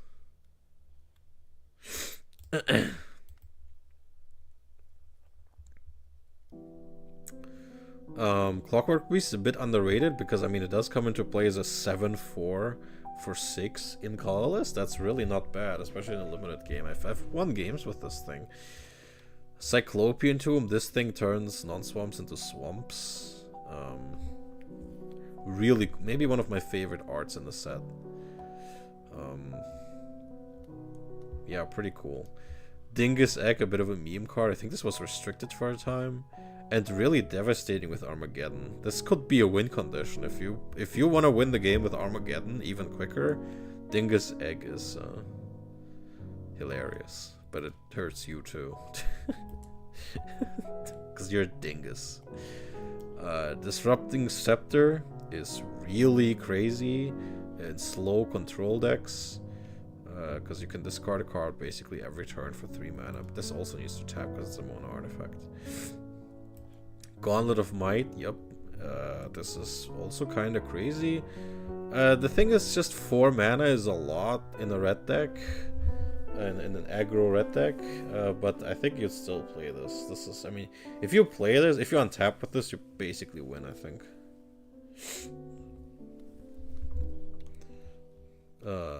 Helm of Hatsuk, this gives banding. I have seen someone try to use this, but he didn't. I defeated him before it mattered. Howling Mine, yep, this makes all games fun, especially if you have Icy Manipulator up, so only you get to draw 2. Illusionary Mask, this card is, like, if you want to play Yu-Gi-Oh! And play creatures face down, you can play this. I would recommend not to, because it's annoying, but rules-wise, but yeah, this, I think is the opposite of Simulacrum, yeah. Not really seen anyone try to use this, it's probably too expensive for what it does. JM Day at Home, this was a bit of a staple in control decks back then, even if it costs 8 to draw your first card. This is Korma Spell, I've mentioned before, it turns swamps into creatures, which is pretty funny. Mana Vault also, like, played pretty often, but yeah. Mana Crypt, that's the other one. Mana Crypt is the promo. You're thinking of the one that flips coins and costs 0. You're thinking of this one. Yeah, this artwork. This was a book promo. You had to order a book to get this. And then I think it was somewhat random too. But yeah, this flips a coin and maybe deals 3 to you, and it taps for 2 colors. Mana Vault. Yeah, Mana Vault is the one that costs 1 and gives you 3 colors, and doesn't untap, and you need to pay 4 to untap it, and if it's tapped, it deals 1 to you. So yeah, this is pretty. I have a love-hate relationship with this thing. Sometimes it doesn't matter, and sometimes it's too annoying. Meekstone. I've tried using this, but it just kind of doesn't work out because it doesn't like they still get to attack once. But I've also won some games with this, and the mocks, and we don't have to. Nevinyr's Disc, one of my favorite cards in the set because it's so well balanced. Because it gives certain colors a way to deal with enchantments and artifacts, right? Like this is like in your black deck. In your black deck, this is your only way to deal with, or in your red deck, this is the only way to deal with enchantments, like Circles of Protection, right? This is like the only way in many cases. But your opponent still has a turn to figure out how to prevent this, because it does come into play tapped. So your opponent has a turn to deal with this, and makes for interesting counterplay. Like, can you protect this enough for a turn to blow up everything but lands? This is hilarious. Sunglasses of Urza. There's no real other card like this in the set. It turns white mana. Like, you can use your white mana as white or red mana. That's pretty funny. Like, it's such a meme name too. Sunglasses of Urza. Okay.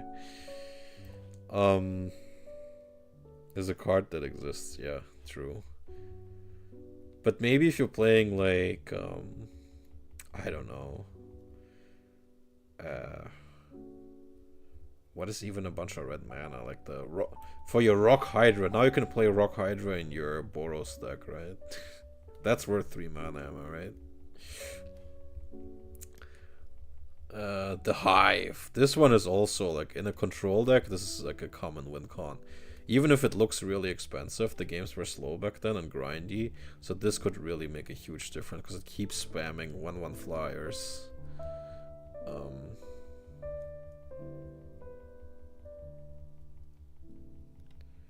I love this text too.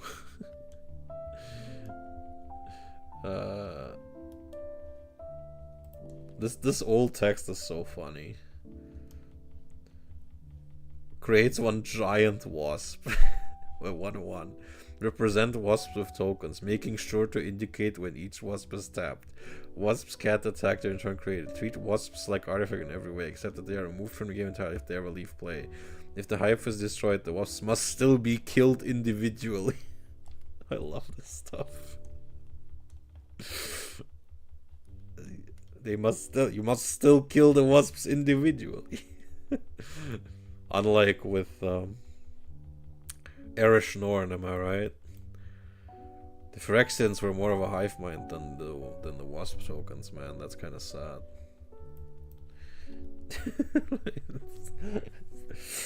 Yeah, so Time Vault. Many people like when new players, they look at this text and are like, whoa, I can just play this and tap it for 2. Because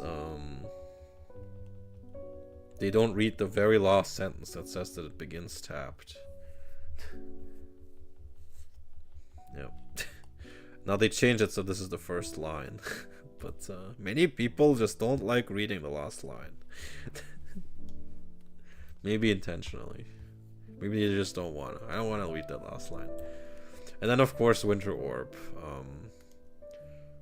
This is another one of those that you can tap with Icy Manipulator. It even makes like a great flavor pair, right? Icy Manipulator and Winter Orb, and they pair amazingly together. Which I hate. But yeah.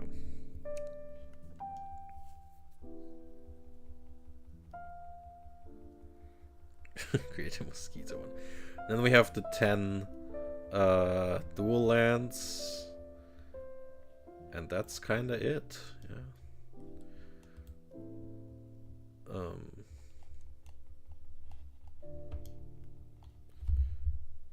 Damn, 3-hour stream. I said in the beginning I wouldn't want to talk about this for 4 hours, but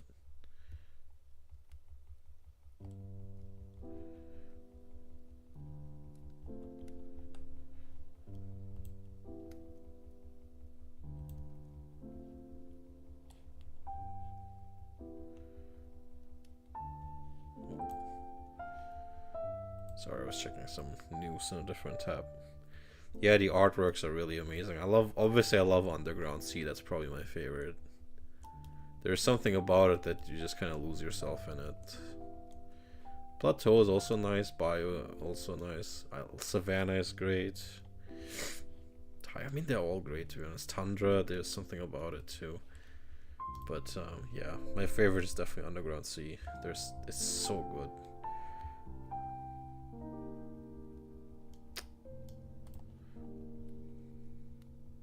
You can kind of lose yourself in these landscapes. That makes it really remarkable. And Bio really is the perfect like how do we depict swamps and forests together? Yeah, it's a Bio, obviously. Well, obviously. Well, duh. It's the most natural combination. There you go. Okay. Man, this is gonna be a much longer stream than I hoped, but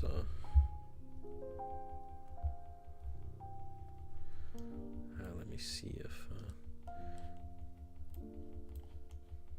okay. By the way, I mean, since you're here, I do want to mention we do have socials like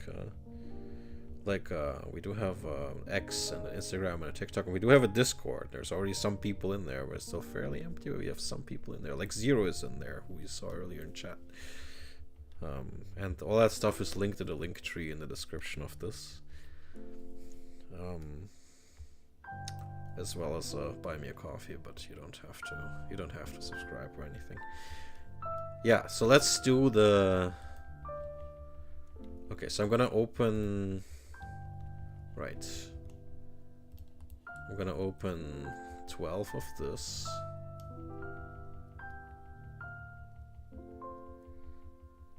Yes, so I think in the description of this, there's a link tree and it has all our links. And I think even if you go to the profile in the Twitch, it also has the link to the YouTube, but it's the same name. It's Dorks Play Cards everywhere. I could also link you the link tree in the chat.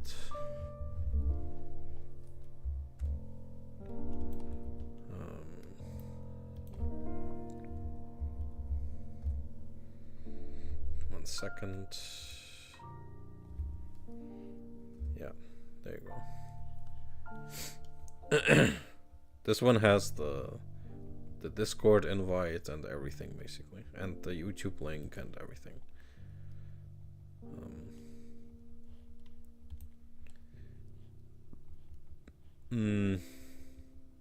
Right.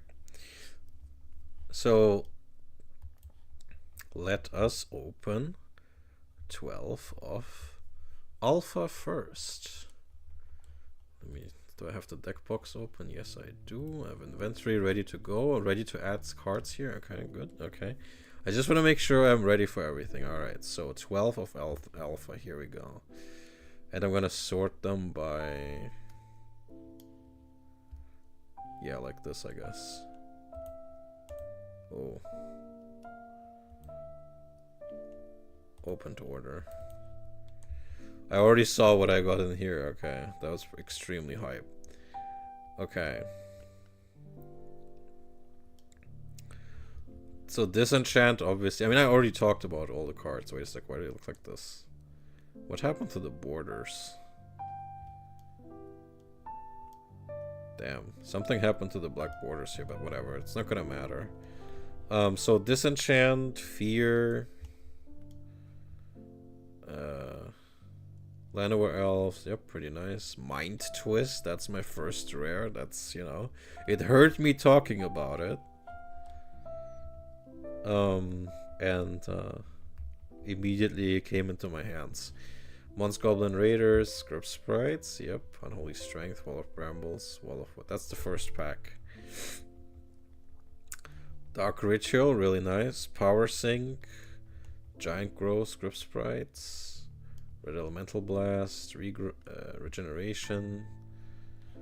Wow. Blessing is the rare.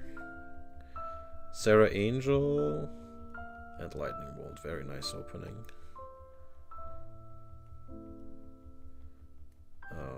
Okay. Power Sink, alright. A lot of tools. I mean, I've talked about all the cards, so it's kind of... Giant Growth, Dress Skeletons, Disintegrate, Stream of Life, okay. And the rare is a lot of Atlantis. Okay, something is coming together, okay. No power yet, but that's okay. I like Dragon Whelp. I love Wall of Swords. You missed me talking about that one. But yeah. Life Force, Shatter. Another Lightning Bolt. They probably will have a playset. I mean, there's a common. Dingus Egg, of course. And another Red Blast. Pretty cool, okay. Okay, that's kind of not good. Volcanic Eruption. Another Red Blast, though. Okay. Then we have a Disenchant. Clone. Armageddon! Alright, let's go. Okay, really powerful white card over here. Okay, Terror. Circle Red. Okay, Mammoth. Grey Ogre.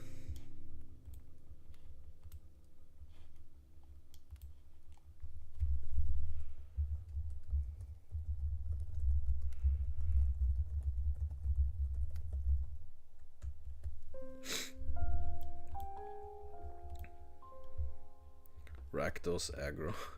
And the thing is, I'm gonna make 2 decks.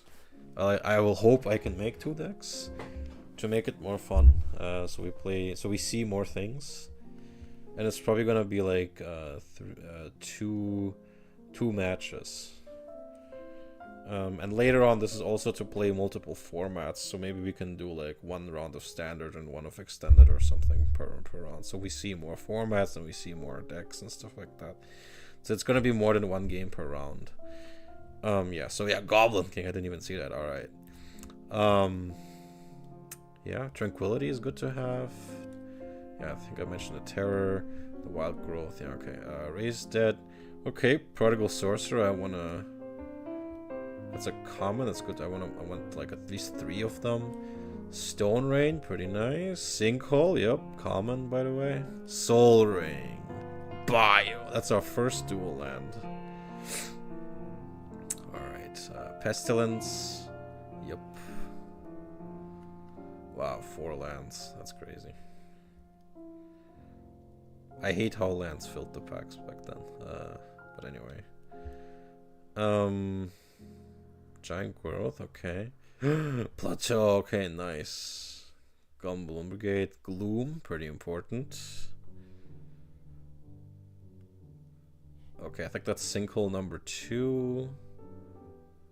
Oh, I saw the Psionic Blast. Unsummon, Giant Spider, pretty nice. Silence, I really hate this card, but I think Imp could be funny. Psionic Blast, yeah, alright. A lot of cool stuff in here, alright. Okay. Nice. The first Source of Plowshares. Conversion is also good. Another Lightning Bolt. Drain Power could be useful for the Blue Mirror. Now the Pestilence, I think this is the first Disintegrate. I'm not sure how many Fireballs I've gotten, but yeah, nice to see. Oh my god, alright. Alright, this is the best Mox. Holy shit, okay. Mox Sapphire Bros. Alright. It's coming together. The last of these 12 packs had a Mox, of course. Nice, great. So I got like two dual lands and a channel here, but channel I'm not gonna use it early on unless I straight up go for a channel fireball thing, but they're even in the same pack. That's funny. Almost right next to each other, and even a Disintegrate in the same pack too. Nice. What a crazy lost pack. That's crazy. Alright. And Pestilence even. Great commons. Yeah, awesome. Alright, so I'm mostly happy with this. I can sort them, but yeah, these... I mean, the rares, yeah, I mean, okay, I forgot about the Mind Twist already. These are way better rares than I'm used to. Even Goblin King is good. This one's a bit disappointing, but you know, it could be way worse. I think I got not a single lace yet. 2 dual lands, a Mox, and well, Blessing could be okay, honestly, and Armageddon. No Wrath, but you know. The uncommons, yeah, Channel, 2 clones, Dragon Whelp is good, Gloom is good, Sonic Blast is great, Life Force is probably pretty good, 1 Sarah, it's okay, Soul Ring is great, Swords, I wish I had more Swords, but there's still a chance. 12 Swords is my beloved. Only 2 Disenchant, only 2 Disintegrate, only 1 Dodge Scout, only 1 Fireball, that's crazy. 3 Giant Growth though. 3 Lightning Bolts, that's pretty good. 2 Pestilence. Yeah. By the way, if you want, you can even join. I mean, if you go into the Discord, we might play this with more than 2 people. In fact, the guy from Filthy Casuals who did a prog on YouTube, he might join us too, because I know him.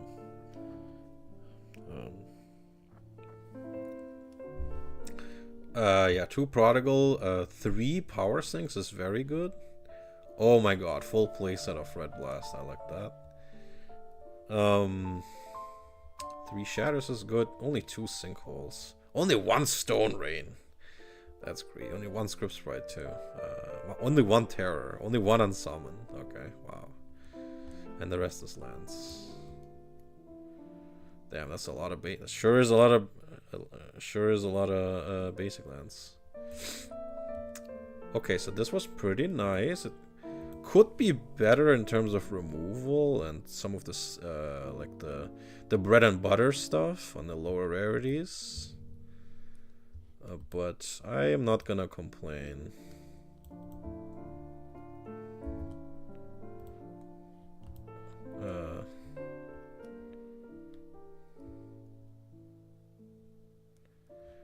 I think I can just copy it like this and go into my deck box, and then I add card list, and this is alpha, and I add all this, and yep, import. What do you mean? Oh, just this stuff. Yeah, okay, that doesn't matter. And now this is my collection now. Okay, now I open 12 of beta.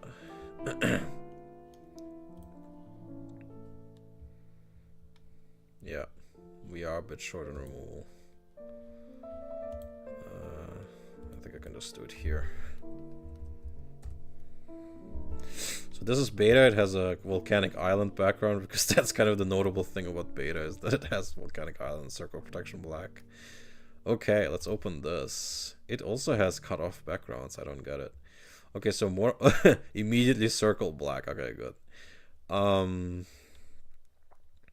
What's the difference between alpha and beta?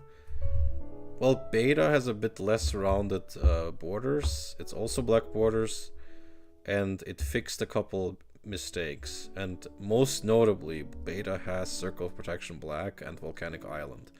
Those cards were not in alpha because of a printing mistake, which is hilarious. And to emulate that, I'm opening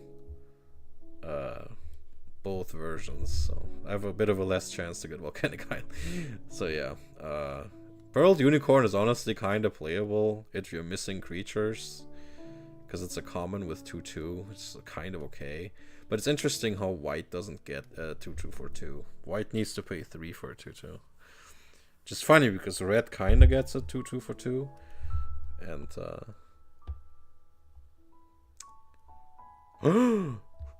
bro, Time Walk.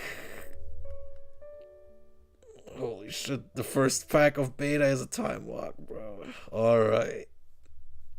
Oh jeez. Okay. Alright. More Stone Rain, more Dirge Skeletons, Blue Blast. Psychic Venom, I really love this card. Okay, we'll do an Enchantress. Alright. Not bad, not bad. More Dark Ritual. Jade Mal. But I do get Flash Fires. That's pretty hype. That's pretty hype. I also like Orcish Artillery, so. Okay, pack 2 and 3 have been kind of weak, but Stone Rain, okay, Circle White, Minotaur, Crowworm. I have all these cards. Then you must be a very rich man.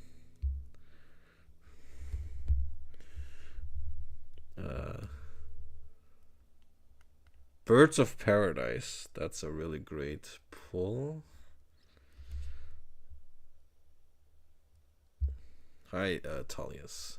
This is from pulling cards for Proc. Anyway, so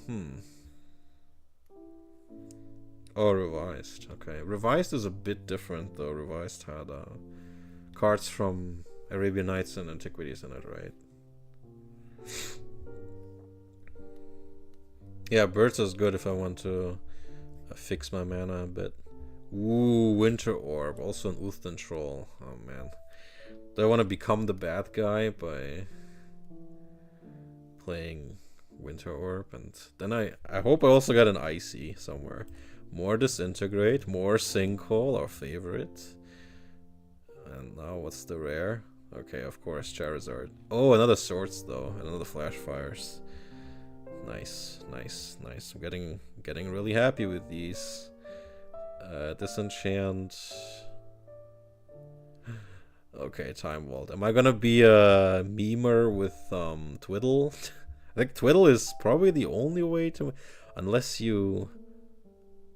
I mean, I guess you could animate Artifact and what's the green card that untaps your creature? I forgot the name exactly, but you know what I mean. But that's a pretty wrong. Oh wait, animate Artifact is right here. In funny. More Lightning Bolt. Okay. So either I'm not gonna use this or it's crazy. I'm not sure I have enough cards for that. Like, I guess I have enough counter spells, but I would have to look at it. I'm not sure about if I have enough floodgates. I do have Island Sanctuary though, which I hate conceptually, but Pestilence, okay, I really like having Pestilence. Okay, Unsummon, that's a great one. Twiddle, that's for the Time Vault. Okay, I like the Sengir Vampire probably more than the Meekstone. Wall of Water, alright. So this opening started really strong. Wait, we didn't? But Counterspell isn't uncommon. Did I really get none of them? I don't know, I have to look. Okay, almost nothing in here, a bunch of lands. Volcanic Island, here it is. And Swords. Even Phantom Monster is okay, so this was a really strong pack. Alright, more Pestilence. How many? We probably have more than a playset at this point. Terror. More Fireball, always good. Alright.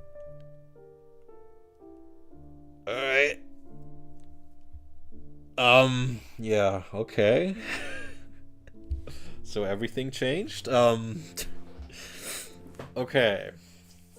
The thing is, in the low power limited format, Black Lotus is not the game ender that the one would think, because you just don't have the payoffs. Like, it's, you know, with just ABU limited, it's like sometimes you just don't have something to use with it. But yeah, obviously this is probably going to go in every deck that I can put it in. More Power Sink. Are you kidding? Wait, what? Bro, what? Okay, alright. Okay, now it's ridiculous. Is this 2 in a row? It is in a row, dude, what? Okay, now this opening is hit. Now this is stream content.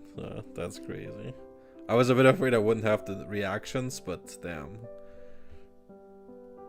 Glasses of Prism, yeah, a lot of memories here. Red Blast, I love Red Blast. Are you fucking kidding me? Oh my god.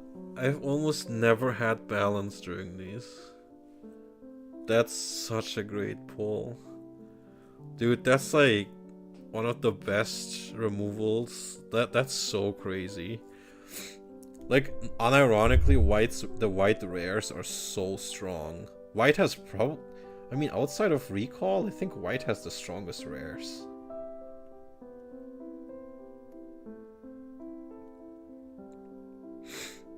Am I forgetting something? Like, I guess Time Walk, sorry, but in terms of removal, like, I mean, Wrath and Armageddon and Balance is kind of hard to beat. Like, in terms of totally upending the T-table, white is kind of rough.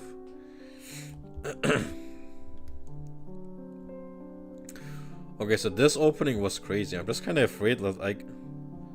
Yeah, okay, Disc. But white can blow up all lands too. And Balance is just way nastier than Disc usually, because you can just kind of make it a one-sided thing. And also Balance is devastating for the hand cards too. So Balance is even good discard. Yeah, Mox Sapphires. Having Mox Sapphire is crazy. So this was insane. Anyway.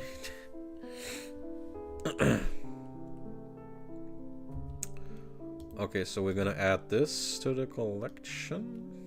But I make sure to change this to beta so I can follow what was from what pack. And import. And there we go. Get any... Really? That's crazy. If I look at... Oh my god, that's insane. And I forgot the Birds of Paradise already. I forgot the Time Walk, to be honest. Damn, that's crazy. So beta was extremely kind to us. Still not a single lace. Are you kidding me? I still didn't get screwed by laces. That's insane. Okay, this is maybe my best opening I've ever had. That's crazy. That's insane, bro. Okay, I'm sorry. I don't want to keep saying that's crazy, that's crazy, that's crazy, but it is. And yeah, by the way, guys, you can join this prog if you want. Like, you can. The point is, the DPC is for being a community that plays cards. That plays cards with each other. Like, it's not just about watching me. It's about if you guys want to play this too, you can. Maybe you are good luck. Who knows? And now I'm gonna open 12 of Unlimited. Let's see let's see what the ugly white borders do for us. Maybe I shouldn't have insulted it before even starting. Okay, what's the first rare? Nice, my favorite card, Farmstead. Is my luck over? Is it over? I mean, Earth Elemental is okay. On Summon, I think I still needed a couple of these. Yep, another Red Blast. Wall of Fire is okay too. And I like Clone, to be honest. Okay, I love Psychic Venom. Another Stone Rain. I think we barely got any Drain Lives. Like, I don't remember seeing it. Fireball. Oh god. Okay, this is a second bad rare. Stone Giant, though, another animated artifact. I usually don't get many of these. Animate artifact is a desperate way to destroy the opponent's Moxen, by the way. It's pretty funny to do it like that. Or their Black Lotus if they for some reason haven't used it yet. It's sad, but it's an option. I like how it even says this will destroy artifacts with 0 casting cost. Like, it has to explicitly tell you. Okay, another Terror. Twiddle. Cyclopean Tomb. I have to think about that one. Okay, so 3 packs with questionable rares. Another Flash Fires. And Regrowth is really good, though. Okay. Never seen that tomb, really. You've never seen Cyclopean Tomb? It does have some uses, turning non-swamps into swamps, like it locks them out of mana possibly, and it activates Swamp Walk. There you go. It also combos pretty funnily with the Cormus Bell, because Cormus Bell turns swamps into creatures, into 1/1s. So that's funny. Imagine this, Cormus Bell, and Pestilence. That's hilarious. That works against any deck. That's like recurring Armageddon. Oh, Setchtroll is the rare here. Damn. The rares here have been kind of weak, not gonna lie. I mean, Setchtroll is definitely not bad, but compared to Beta, this is this the first Benalish hero? Script Sprites is nice. Oh my god, first Lace. I really shouldn't have made fun of Unlimited. Like, it really cursed me, holy shit. Oh, jeez. Thinking of Empire is okay, though. Okay, Prodigal Sorcerer, a lot of lands. Oh my god. I'm really cursed. This was... I mean, I guess I got Death Grip and Soul Ring, but... So far, Unlimited has been kind of a dud. Comparatively. Oh, wow, I talked about Cormus Bell. There it is. There it is. The combo is right there. Goblin Dragoon reminds me that I haven't gotten Earthquake yet. Sonic Blast is really good though. Fog. Fog is... I think you kinda need... Like, Fog doesn't really have much of a role in the green deck here yet. Okay, Llanowar, I don't remember how many I've gotten. Are you kidding me? Another Chaos Lace? Oh my god. Okay, I give up on Unlimited. It's over. I insulted it. It's cursed me. It's over. It's over. Is this my first Plague Rat? I actually like Samite Healer and Benalish. Like, I like both of these white creatures.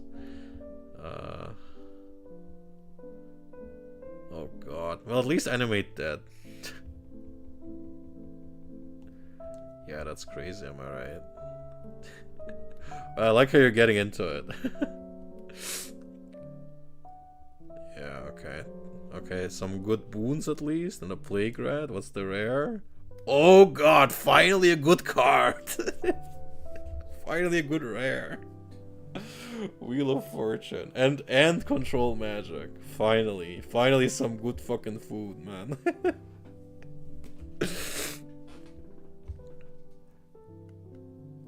Yeah.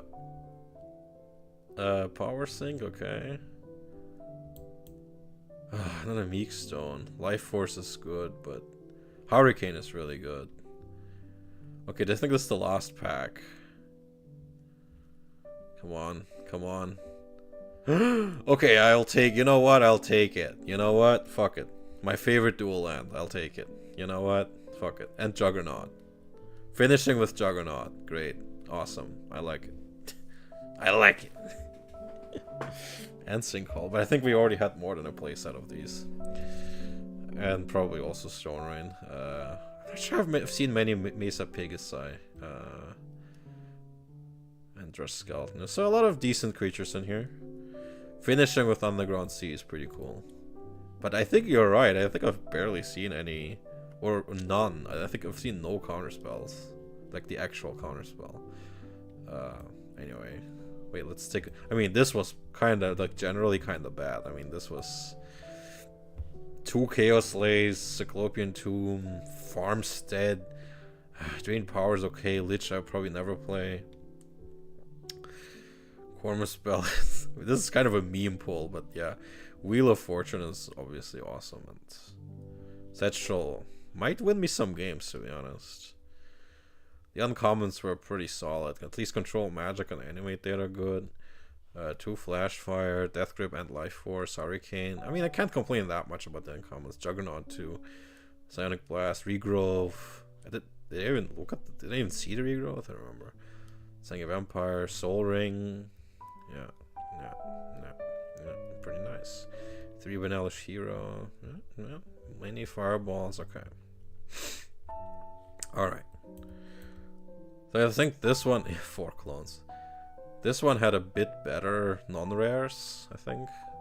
Maybe, I don't know. Maybe better commons, I don't know. Export.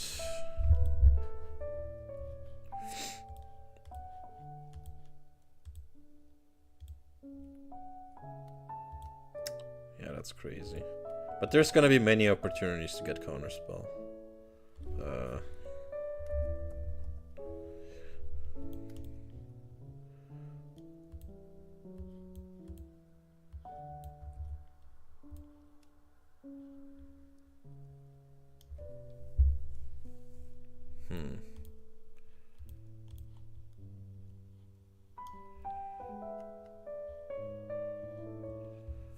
Now I have to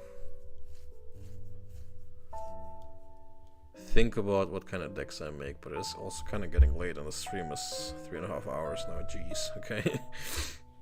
Let me check in on something.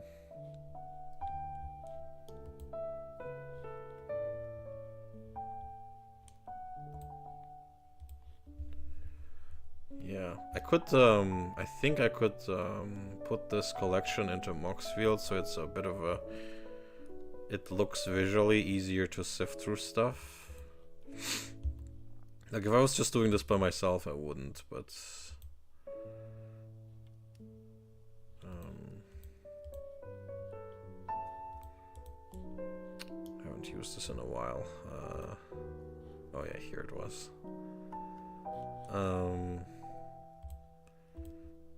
Yeah, search.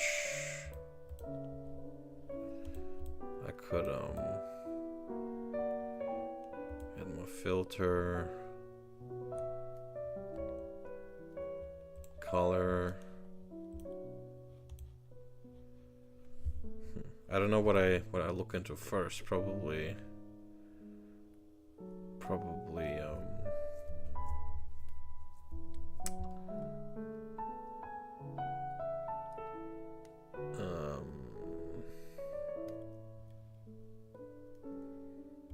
let's check colors first. Just so I know what I'm working with that can go into anything. Basal Monolith, 2 Black Lotus. I'm gonna sort this probably by price. That usually puts the better stuff up.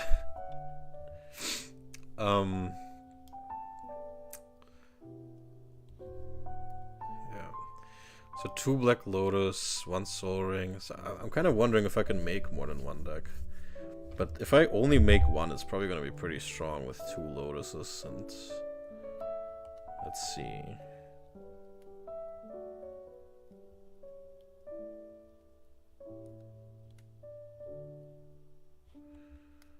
Okay, so I'm gonna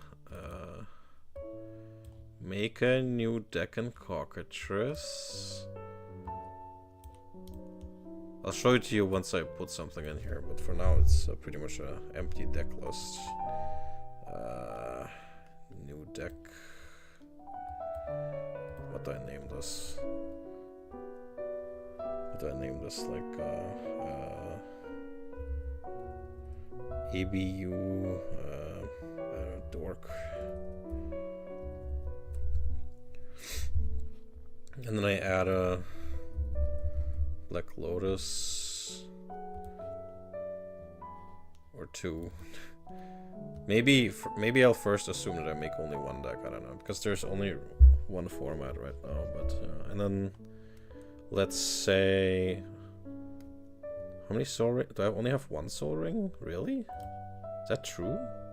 Didn't I get one in Unlimited? Am I stupid?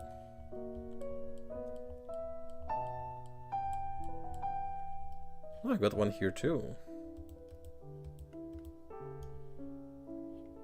Oh, it's probably, wait a sec. Yeah, it's here because because I sorted by price, and the one from Alpha is basically priceless, but the one from Unlimited is $100. Make the combo with the swamps. Well, I mean, how many do I have? Like how many? I think I only have 1 Korma spell. Yeah, just 1 bell and I think only 1 tomb. Yeah, only 1/2. I mean, it's a nice meme, but I kind of like I don't have the. I think I have the draw power or the tutoring to make that work. But we'll see. We'll see. Maybe let's see what kind of maybe we can do a funny theme here. Let me so you guys can see the. Can I do that? Yeah, cockatrice. If I do this. No, that seems to not work.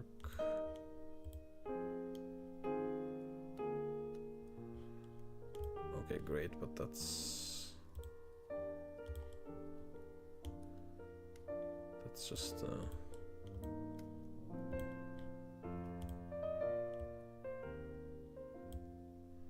yeah, this is the cockatrice window that I've opened. I mean, it's basically right now just the 2 lotuses in there.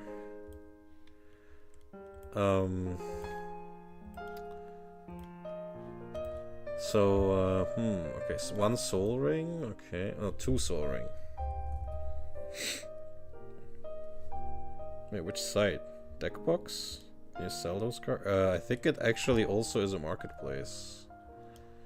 But no, I just virtually opened them, and now I'm gonna virtually make a deck with them, so I can virtually play against someone with them. I'm not owning anything here. Like, this is just for nostalgia and playing with the old cards, you know. Yeah, I think deckbox.org is also an actual marketplace. Like, you can't trade with people here. Like, it actually is intended to track your collection and maybe trade with others. You can make like wish lists and stuff like that. I think it's similar to Moxfield, but just older, and it has some advantages that I like. Like, for example, if I click Soul Ring here, it tells you how many you own from which sets. Like, it tells you this is from, you have 1 from Unlimited, 1 from Alpha. And stuff like that. That's kind of useful for me.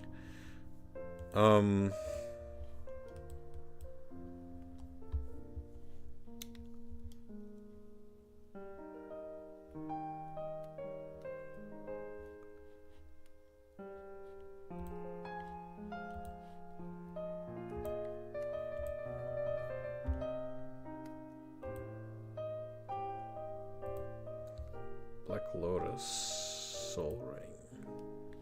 Okay, it was 2 soul rings. Okay, so that's already pretty strong.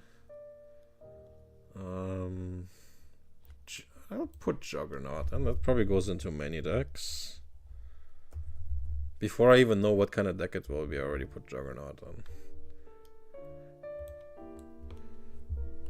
Oh yeah, I think I want the...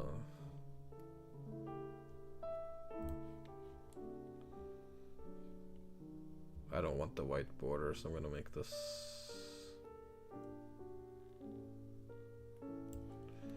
I'm gonna make this look like beta.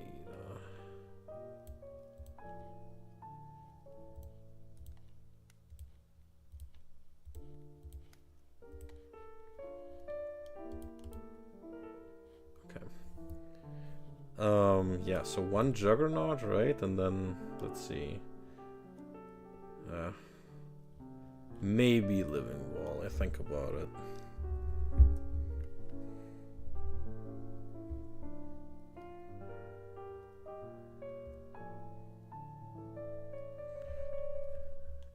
Yeah, that's cool, man. Hey, if you want to join, you can play these old cards in our prog or something like that. You can play on Cockatrice. I assume you know Cockatrice?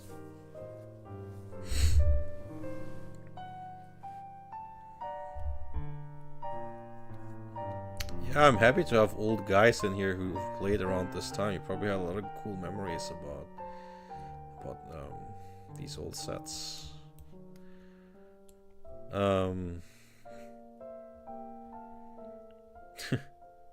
2/3 Death Touch? You mean 2/4 Stone Gaze Flying, but I mean the software Cockatrice. It's used to play against others online. I mean, there's multiple ways. You could, if you want to use, I mean, the official ways are Arena and MTGO, and then some people play on Tabletop Simulator, or if you want a much simpler free software, it's Cockatrice.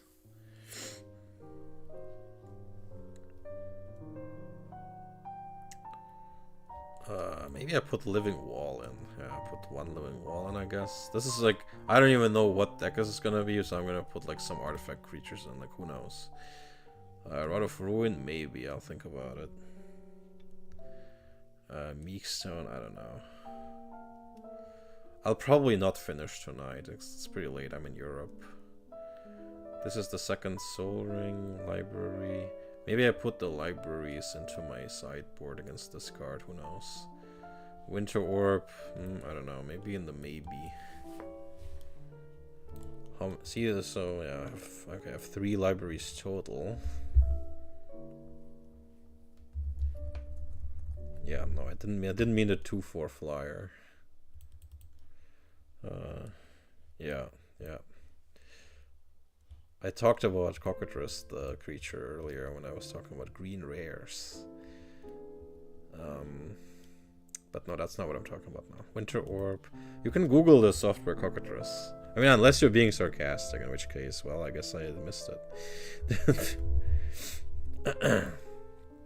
Because it's rare to find Magic players nowadays who don't know what Cockatrice is.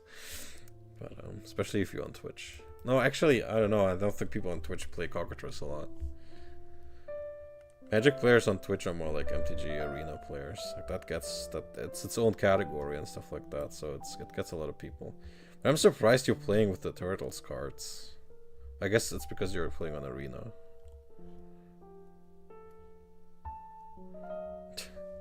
Yeah. We also have a Discord where you can like talk to us.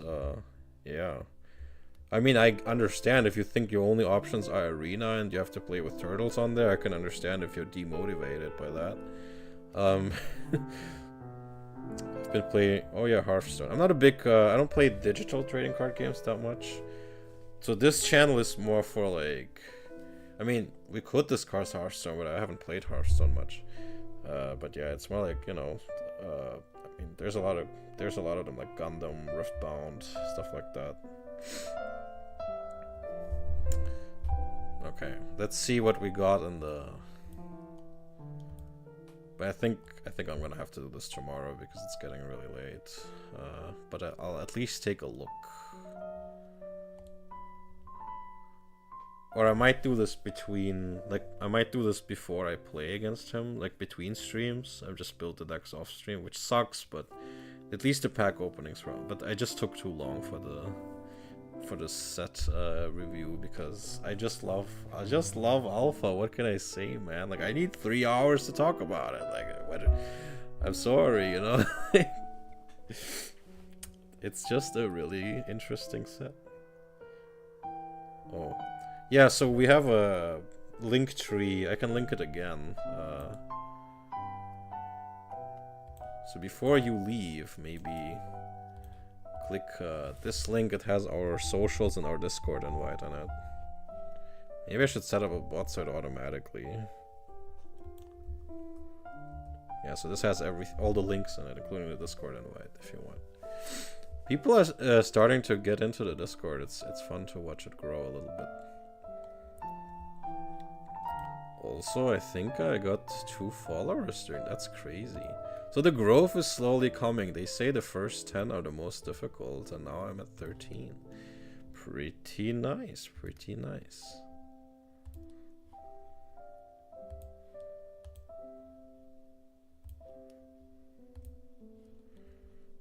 I'm now at a point where random people are stumbling on my stream when I stream, so I'm not alone anymore. Like that, because that was kind of sad for a while there. And I mean, this channel, it's co-owned. Like I do have a co-host, but today I'm alone. Thanks.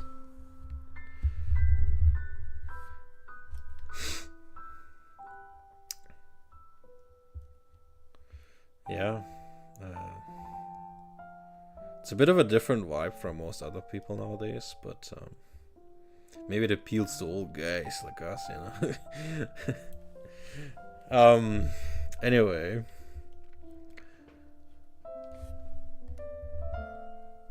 Let's see. I got like 30 live viewers when I was streaming Riftbound. That was crazy. But I didn't get many followers from that. Riftbound is really popping off. That's the one that's the League of Legends TCG. And it's getting a new set in like a couple weeks. And it has a lot of similarities with Magic, actually. Like, if you play Magic, then Riftbound is probably like an easy jump, I would say. Somewhat easy. There's some big differences, but it has like 6 colors, and they're somewhat similar to them. Especially, I would say red is pretty similar, and so is blue probably somewhat. But green is the one with the counter spells, and yellow is the one with kill spells. It's kind of funny. It sounds like so weird to a Magic player, right? Like, green is the one with the counter spells. And it also has it has purple, and purple is the menacing color. Like, that's the strong. It's the metagame. Mana or lack of mana. Yeah. Yeah. So many modern trading card games, they solve this by moving the resource system into a separate deck. By the way, you should check out Sorcery, the Sorcery TCG. It's exactly made for old guys who are nostalgic about early Magic. It's exactly for people like you. It has a bunch of like really flavorful cards. It has like area of effect spells. It's literally made by people who love Magic. I think some worked on Magic, but I'm not sure. But like, yeah, basically made by old guys who loved early Magic. It has like, it's fully hand-drawn art everywhere. The art is very evocative. Very flavorful effects too. Area of effect spells. It has projectiles. It has spells that hit an area. It has so many cool things, and it has, you know, playing sites that are actual locations that you move your minions onto, and things that can go underwater, things that can drag enemies underwater and drown them. There's so much cool stuff in Sorcery. And the sites that you play are actual like locations that you actually have to move across. So and they're also your mana source. Just like in Magic. So you should, like, any nostalgic guy who is like a bit older, who's like into how Magic used to feel, should check out Sorcery. It's literally like, it's even called Sorcery, right? Like Magic. And the spells are called magics rather than sorceries, so it's funny, it's kind of reversed.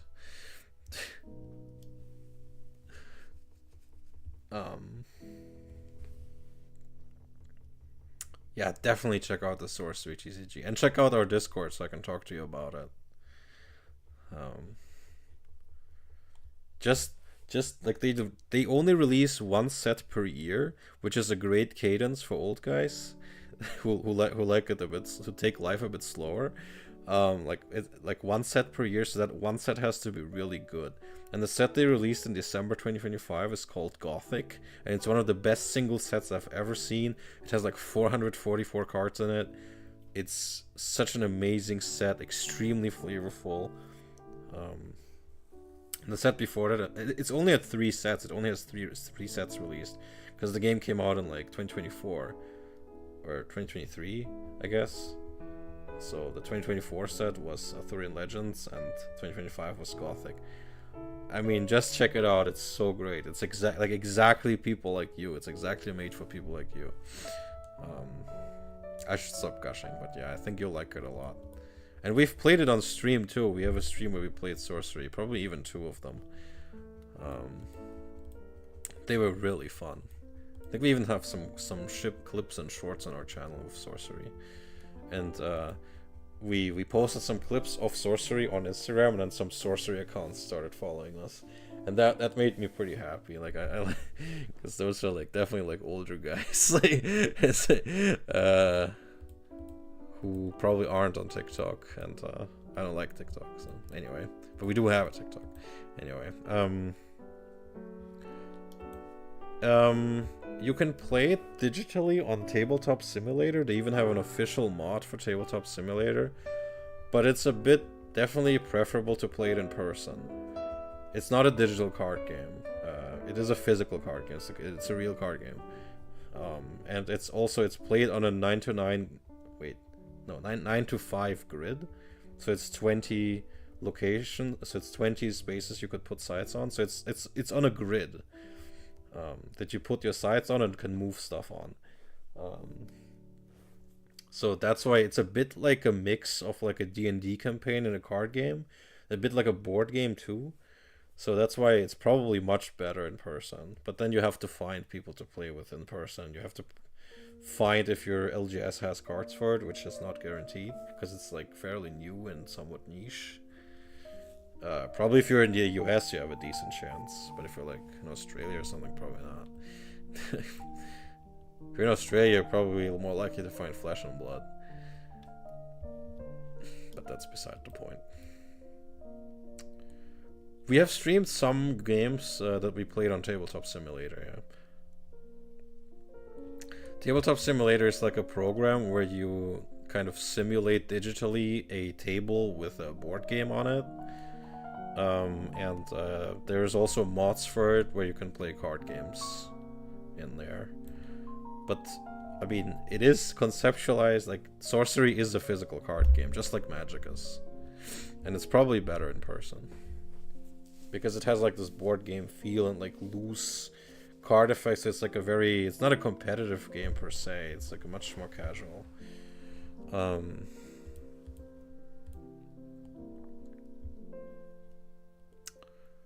Man, I think I'm not getting anywhere with this today. Anyway,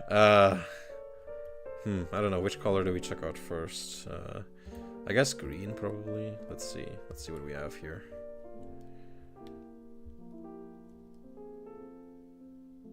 Yeah, maybe check it out. I think I'm still sorted by price.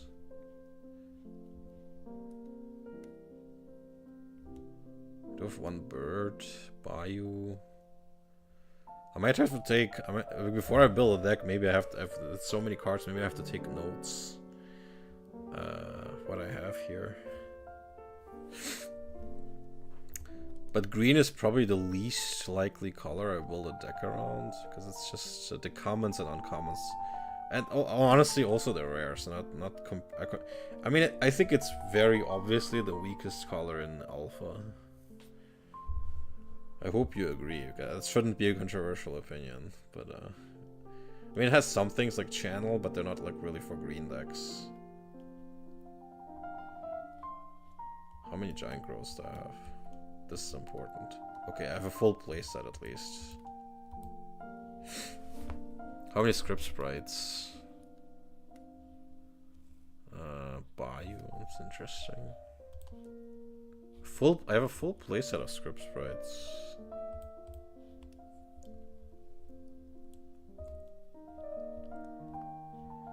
How many Land of War? 3. But still,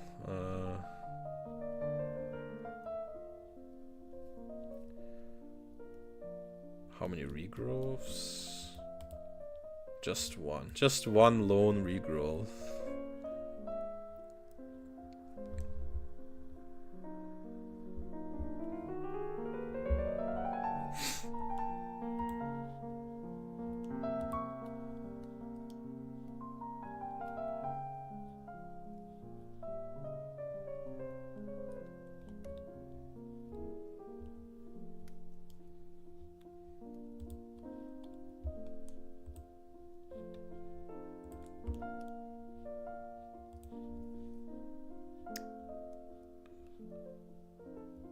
Probably should filter by type as well. Let's see. Yeah, creature. That's the important part, to be honest. Like in a limited game, you kind of need Kind of need your creatures to be on point. Dryads, 4 grizzly bears. Yeah, I mean, there is a decent backbone here, but I don't think these are gonna cut it. The green is probably not gonna make it. Yeah, there's some decent stuff, but it's not really what you would do. 3 Lana Wars. Let's see red. Shield Dragon, Goblin King. I mean, probably not gonna play Goblin King yet. Probably don't have the goblins available yet. Whelp, Minotaur, Orcs.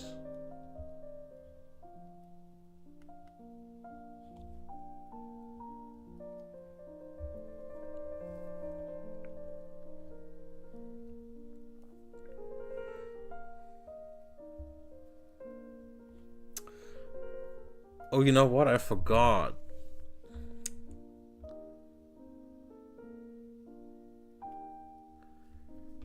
I forgot something I always do.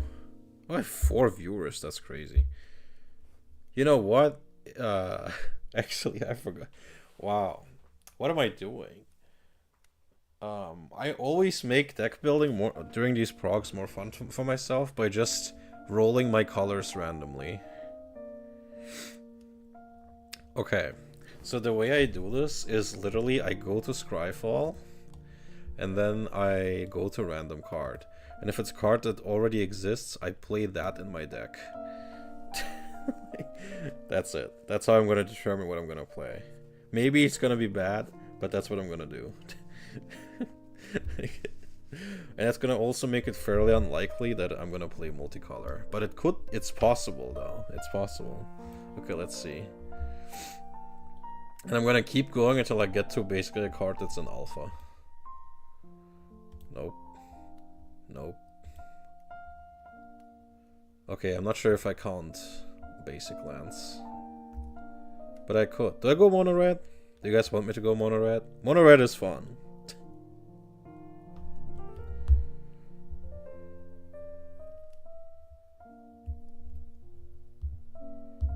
Damn, I hope my chat didn't freeze again. But I think I'm also not seeing anything on...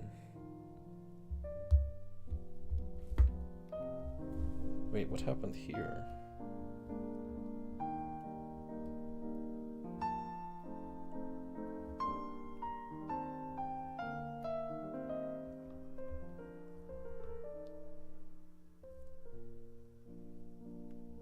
Okay.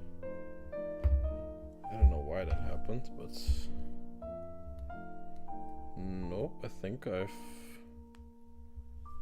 I think some of you left now. Alright, that's fine.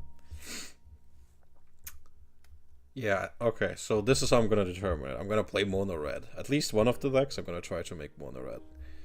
But I'll try to make multiple now. I think if one of them is this, I think if one of them is mono red, I'll definitely be able to make another one.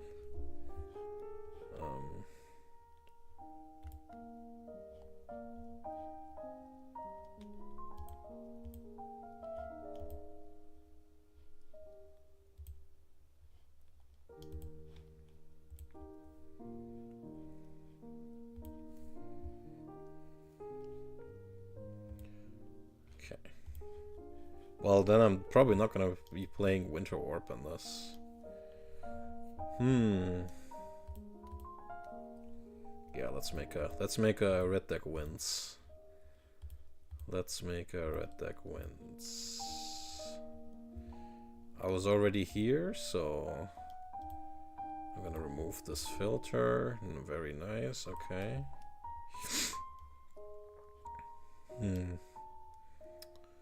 Yeah, hell yeah, man. Shivan Dragon.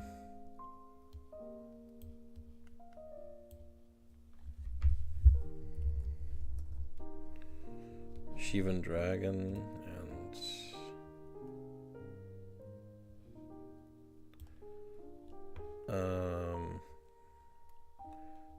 Yeah, I think I will play Goblin Balloon.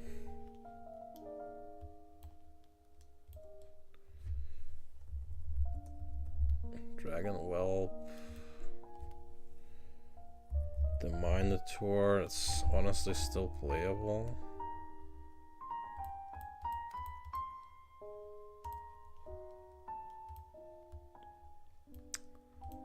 Probably more than 2 of them, but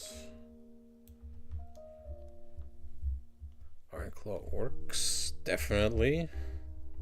Wait, do I only have 1 of those? That's crazy. Oh, I have a full playset, man. What the hell? Okay. But I guess only 1 from Alpha. Hell yeah, okay. Fire breathing, I don't know about that, maybe 2 of those or something. But they might not have space at the end of the day. I'll run warriors, I can see if I can fit them.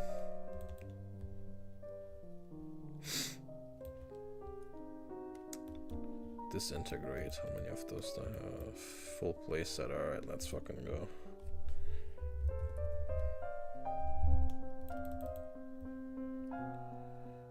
Disintegrate.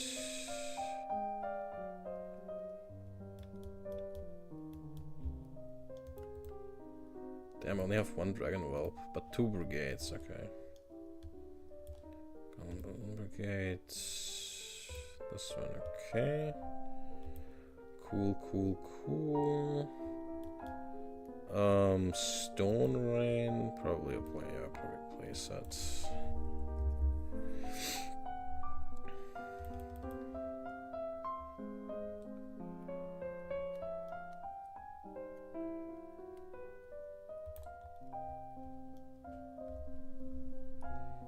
Stone Rain, sorcery, okay.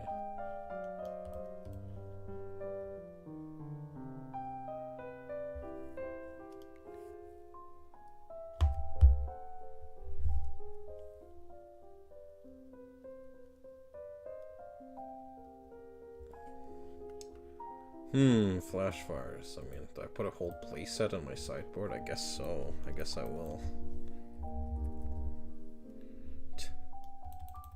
Might as well. Flash fires. Stone Giant. Yep, definitely playing that one too. But I only have 1.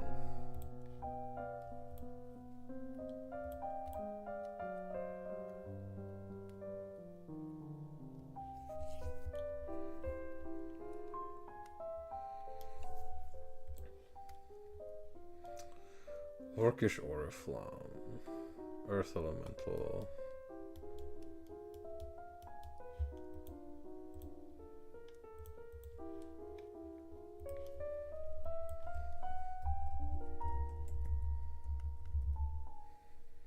Only 1 of these.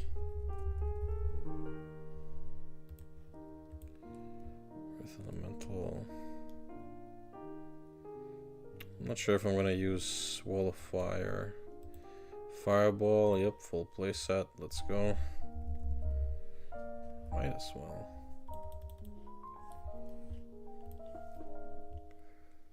Hill Giant, that was a big meme with, oh god, I only have 2 of them.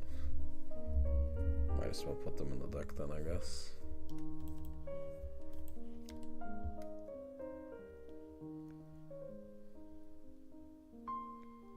Yeah, I think I have a playset of Hurled Minotaur.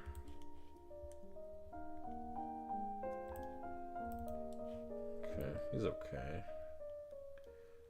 Red Blast. Hell yeah, full playset.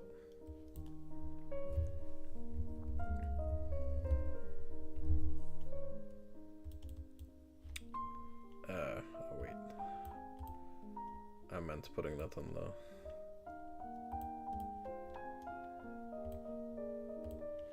Red Blast, Chaos Lace False Orders. And now for the actually good cards. Shatter. Shatter, I think, is something I'm gonna put 2 in the main deck, maybe, and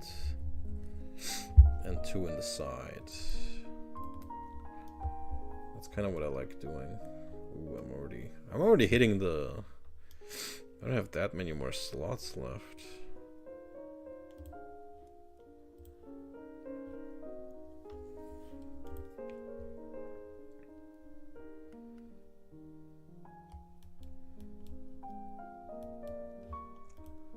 Orchestra Artillery, unfortunately, I only have 2.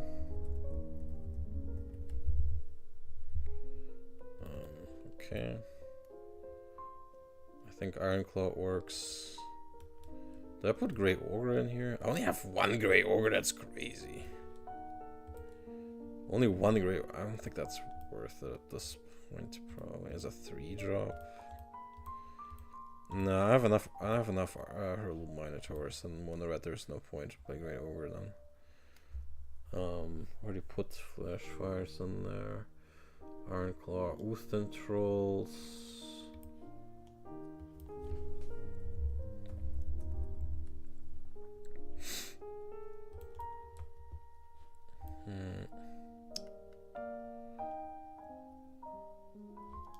Do I have full playsets of okay. Yeah, I mean honestly, full playsets of Fireball, Disintegrate, and Stone Rain is kind of nuts for round 1. And ooh, Fire Elemental. I don't think I'm gonna play. Oh, and oh god, yeah, hell yeah, Wheel of Fortune, and of course the. Do I play Setchtroll? I don't think I have the Rakdos land.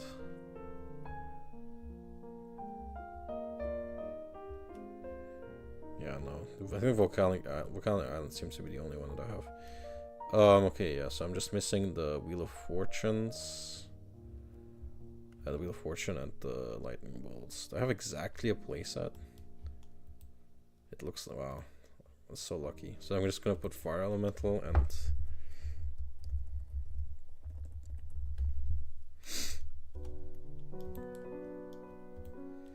and the Lightning Bolts. 4 of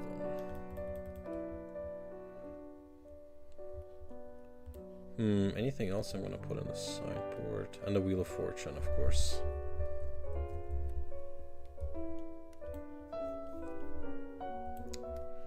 Anything else for the sideboard? Maybe, I guess burrowing. It's a bit of a meme. Do I have the wall destruction thing? I don't know, I'm not seeing it. I think that was Dwarven Demolition Team. I don't think I have that. What was the other thing called? I forgot. Like tunneling or something like that. I have that. Is that that's probably an uncommon or something, right?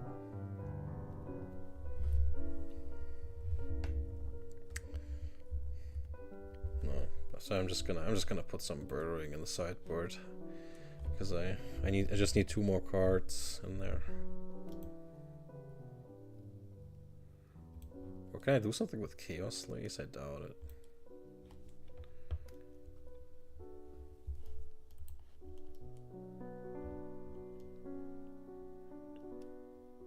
It's only $9, that's crazy. From Unlimited. I don't think I can do anything with Chaos Slays.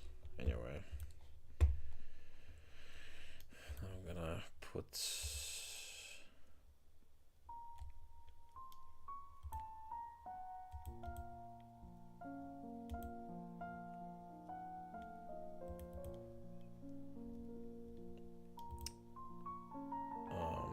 this up.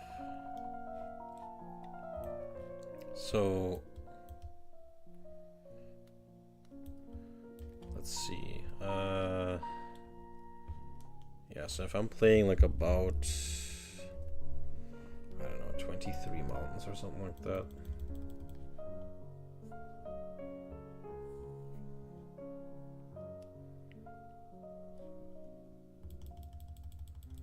Might be a bit too much considering all the soul rings and the Black Lotus. Oh jeez, I gotta get rid of a lot here.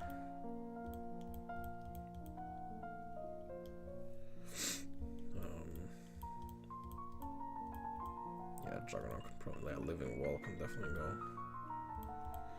Alright guys, I'm gonna cut this down, and but this is what I'm gonna, I mean this deck is, Mono Red is what I'm gonna go with. I'm gonna cut this down off stream. I think it's pretty late. It was really nice to get to know some of you guys. Great to see more viewers. Like and subscribe. Hit that bell. There's a link tree in the description where you can find our X, or Instagram, or TikTok, and the Discord invite. Don't be shy to go into the Discord. And yeah, hope to see you guys there. There's some life in there now. It's line is going up. There's also a link to buy me a coffee if you would like to donate a little bit, but don't feel obligated to, because I'm not gonna hide content behind payment. You can either give a tip or subscribe for $5 a month. Okay, all right. See you in the Discord, guys. Thanks for joining and watching. I really appreciate it. The next stream is gonna be either the first round of this prog. Well, it's probably gonna be that, and that's probably tomorrow. And the next, from the wheel spin, the next game is Pokemon, so I'm gonna play Pokemon live at some point this, maybe on the weekend. And don't forget that on April 7th we do our collab with Curin from Filthy Casuals, and most likely we will be playing Grand Archive Pantheon.